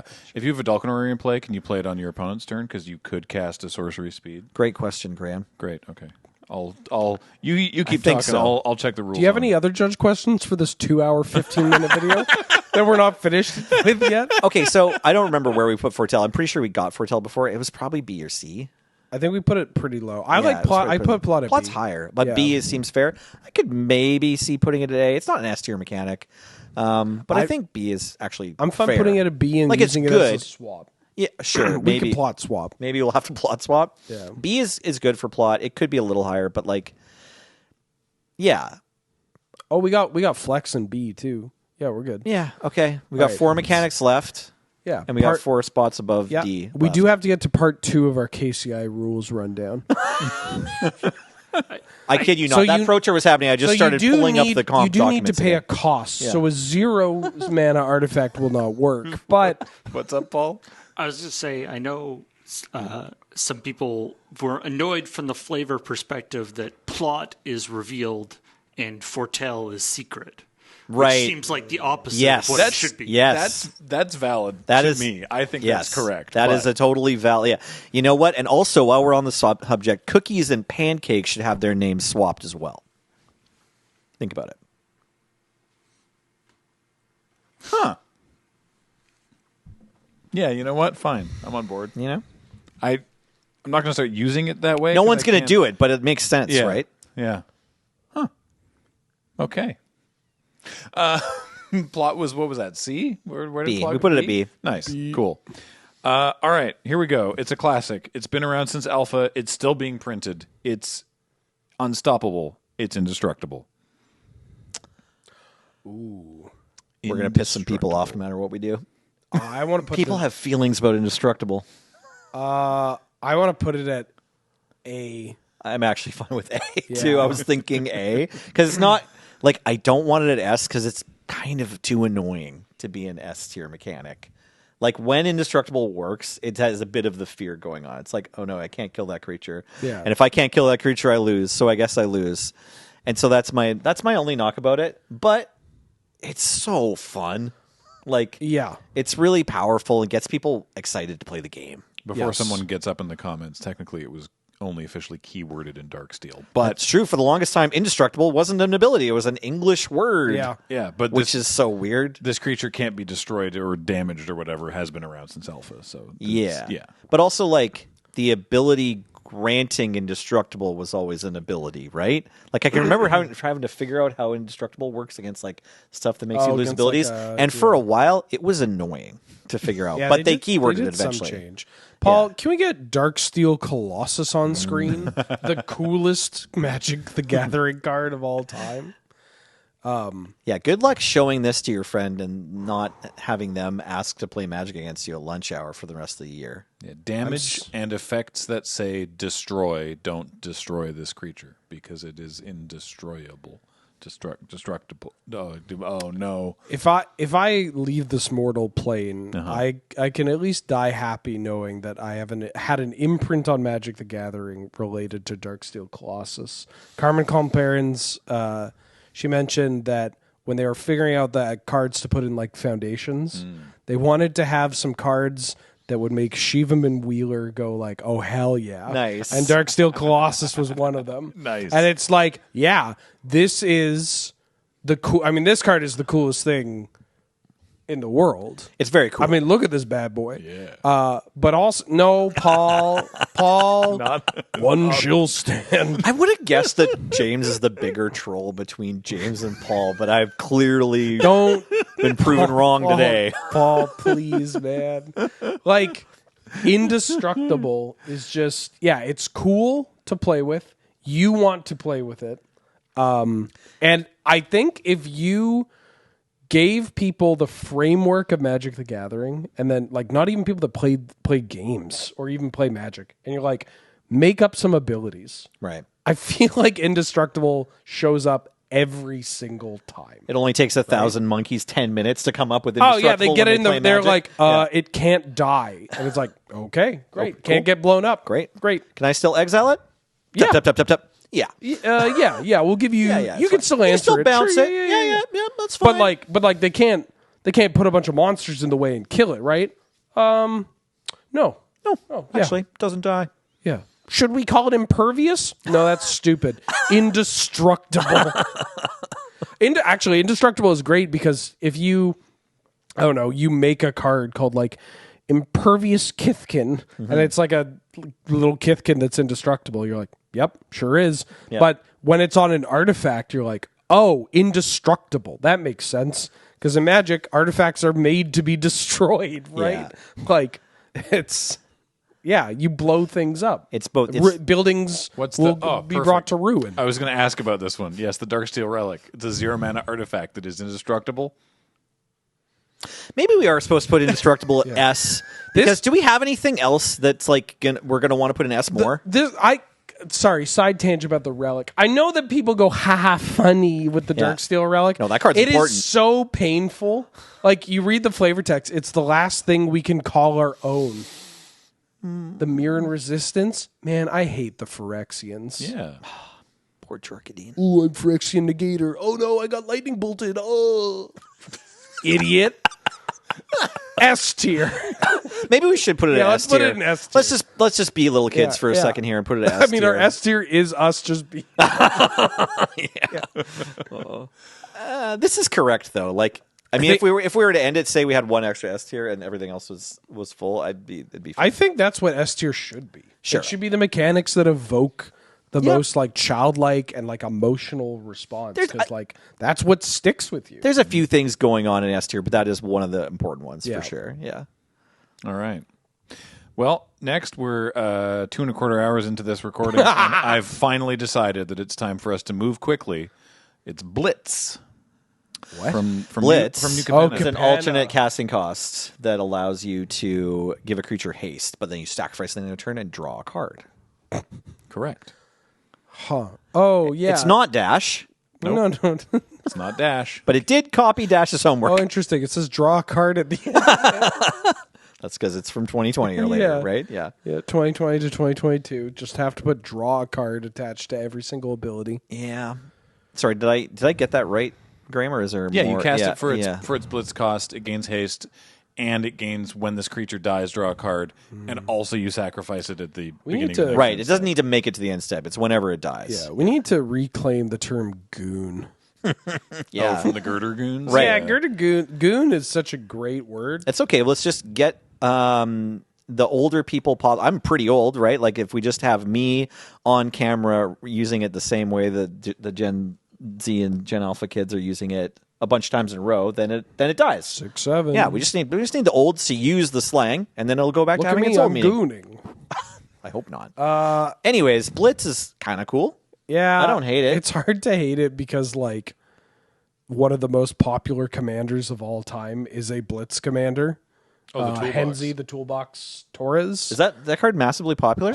I didn't know that. Oh, yeah. I didn't know that. Yeah, it's like the most popular Jund commander. Okay. I want to say it's like top 10 commanders of all time. Okay. And all it does is give all your creatures blitz. Just eh? gives everything blitz, but admittedly, that could just be a singular design. Like if this card, if blitz didn't exist and this card was just worded in this way of like, you can put a creature from your hand into play as though it does haste, yada yada, like this card would still be very popular. But yeah, this card is really popular. People like blitz.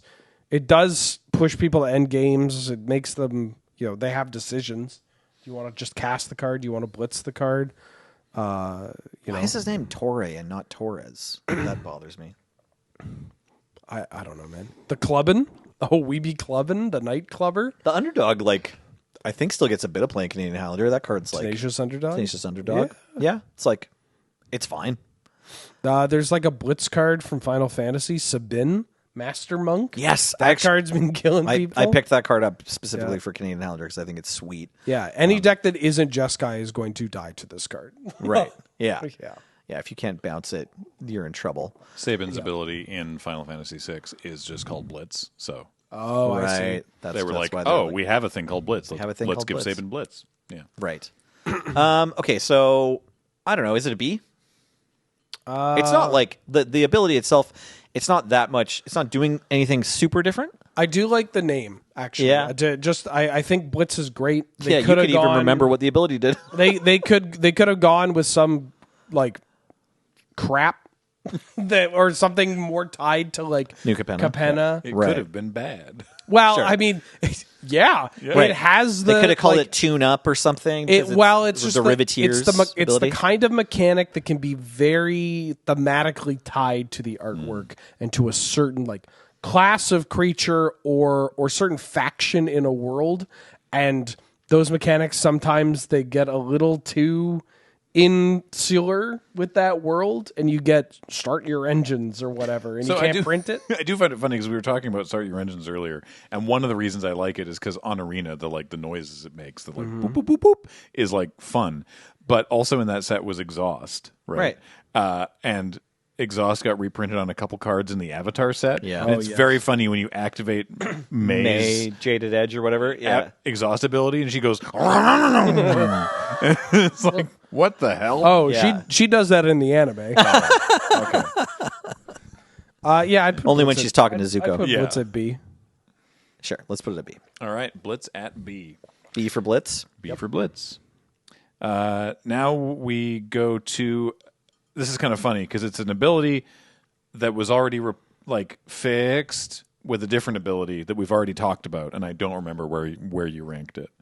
And even that ability doesn't get used anymore. The point is, we're talking about fading. Oh yeah, we talked about vanishing. We did We talk talked about about vanishing. vanishing. So fading is this creature comes into play with N fade counters on it. They're fade counters. I think that they are indeed fade counters. They're not time counters. At the beginning of your upkeep, remove a fade counter. If you can't remove one, then you sacrifice the creature.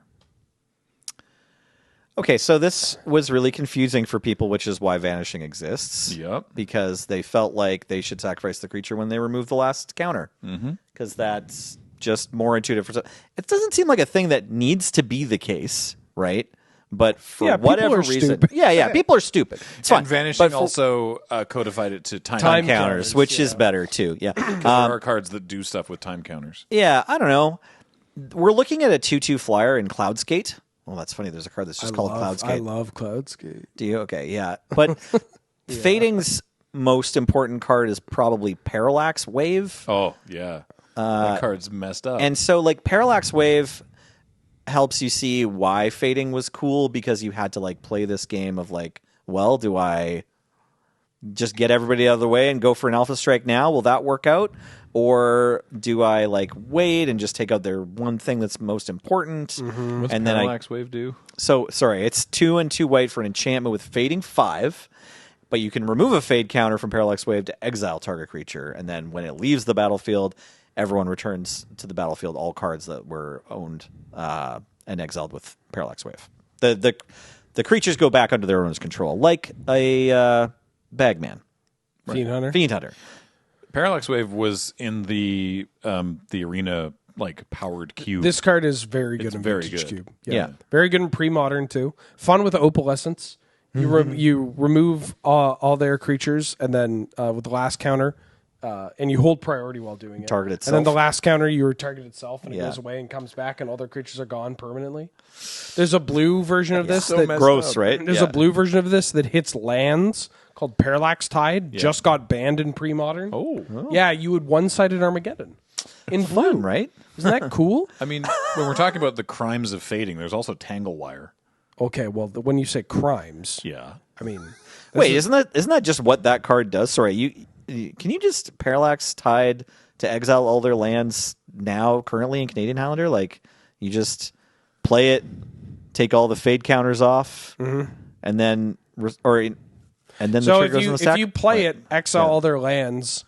Like, let's say you play it and you remove their 3 lands from the game. Yeah. And then they play a land, and you can just remove it then. And then you remove 1 counter, and then they just have like 2 turns without lands. If Yeah. you want to play it that way. pretty messed or up. if you combo it with like Stifle or Chain of Vapor, or Spot it. Stifle your own return. Yeah, you stifle when it leaves play, return them. That's so messed Yeah. up. But can't great. you also just put that return trigger on the stack with all the counters removed? Sorry, we shouldn't be talking about Judge. I'll Three-hour tell you. video. No. This is This the one's time important to do it. This is the time to do it. I can't wait for the first comment to be like 3 hours. Blastoderm is like a big player for fading too. I think fading is very cool when it's on creatures. I mean, actually, why are we talking about this? We talked about vanishing. Just put this at C. And It's fine. Let's put a C and move C. on. Fading is cool. It obviously spawned vanishing, so like give it some credit. They put it on some cool broken stuff. It's a neat idea. It's on a bunch of other mechanics too. All right. Well, our final mechanic of the day was also predicted by Nelson at the top of the show. What was it? Trample? It's Trample. Do you know what trample does, kids? No, they don't. It's really good. But that's the thing. They don't know what trample is. Trample is actually also very confusing, kind of like protection and banding. Like most people don't know what trample is, and like Arena does it for you. Yeah. Here's the thing with trample: an attacking creature with trample can deal any excess damage beyond what's required for lethal damage to blockers blocking that creature, to players, or the planeswalker attacking. Make sense? No. No. I mean, yes, it does, but Okay. This is a great call for the card. The mammoth. It's got trample. It gives everything else. It's the most trample on one. The card. most, and it's also just a trample 6-mana 8/8. Oh, I've died It's to this card a lot. It's just so mean and so cool. I like that they made it an elephant. It's just like, hey, force of nature, I see you back there, buddy. I'm trying to carry the torch for you. It's like I'm not even really playable, but yeah, you can get so much more than you. I'm could so get through. okay with trample at A. I mean, maybe it should be I want to an switch S. it with indestructible because we were like, Really? yeah. I just think it's actually even more epic. Like the trample's a very common, very accessible ability, and all the moments where trample is the most important thing that's happening, I just like those games. It is good at pushing damage and Yeah. ending games, and also getting people to make terrible attacks. The amount of attacks people have made where they're like, well, if I attack with this and they block, I lose my creature, which I don't want, but I deal 2 damage. And it's like, well, you shouldn't do it then because Yeah. you really need that creature. They're like, yeah, but I deal 2 damage. And they take 2 damage. They take though. 2. I killed their thing and they take 2. And like getting people to care about that extra little bit for something that they shouldn't care about that much. Like trample is at its most impactful when like it's telling you your 1/1 doesn't get to invalidate my 5/5 or whatever, right? And so that's cool because that just means that games aren't going to just lock up, right? It's also like, I was playing Magic for a long time until before we started calling trample an evasion ability, right? Like Yeah. fear and flying came with the game, and we understood that's what they made. So like can't block. But then after the community had been playing for a long time, the game had grown for us. Like what trample does is also evasion. It guarantees damage to the opponent somehow, right? But it does it in a cool, more like Magic way. I don't know, than just saying like, oh, switch off blockers. Trample is actually just so funny because like name the first competitively like relevant trampler. Kessig Wolf Run. I mean, I think the answer is ball lightning. No, that's probably right. Yeah, sure. But like, ball lightning. but after ball lightning, what's next? It's the thing is, it's the little kid mechanic. Yeah, Armadillo cloak. It's like Brian. it's like there cloak or another- arrogant worm. Was there another Trampler in I don't know if Kibler's that was Dragon just a- deck? I don't know if that was just a confluence, but Paul had that ball lightning locked in. Nice. Like, Oh, yeah. it came up was on ready screen to show as it. you said it. Yeah. So yeah, good Iconic stuff. Trampler. The cloak? So I I'm know not that- sure what the answer is. Yeah. I know also that you, I mean, joked, but maybe we're also serious about how people don't necessarily know exactly I was how Trample's serious. supposed to work. Yeah. Yeah. But like to me, Trample has always totally made sense. It's like, oh, this big thing has Trample. I can intuit what that means, Right. right? Okay. Yeah. Which I think is My cool. my only knock against Trample is that it is too often is actually tied to that. Because the yeah. positive is that like, yeah, big thing has Trample. Yeah. When a big thing doesn't have Trample, Yeah. you're like, what? Why didn't Big Why Thing doesn't have this have Trample? Right? Sure. And that always is like, Magic players complain about everything. But like it does I will. Thank you. It starts to bleed out the like what the game needs rather than what the player wants. Right. And so that's like one of the very small marks that I would give against Trample. But you're going to run into that with every ability, right?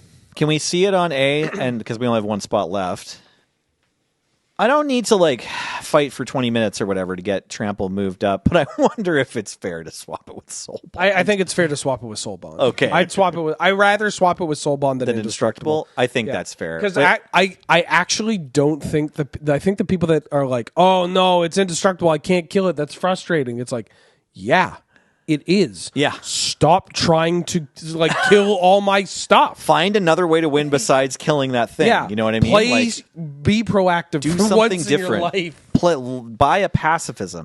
Yes, exactly. It right? pushes them to play different kinds of cards. Yeah. Okay, so I'm looking. I love our bottom. Sorry, great quote. No, Yeah, you should love and spoil your bottom. right? Yeah. But no, our D tier is great. I'm sorry for max speed, but the arguments are cogent. Stupid ass.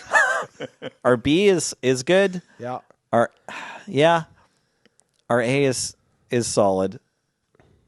Yeah. I could get talked into swapping Hideaway down further against some of these other mechanics, but I do love Hideaway. So it being next to Soulbond is kind of cute. Like we both got one. Hideaway. Yeah, exactly. That's just where we get to play. Yeah. Right. A tier. A tier. I is think for the the only homies. change Yeah. I'd make is like, I don't know, if they never printed another Fuse card, I would be okay.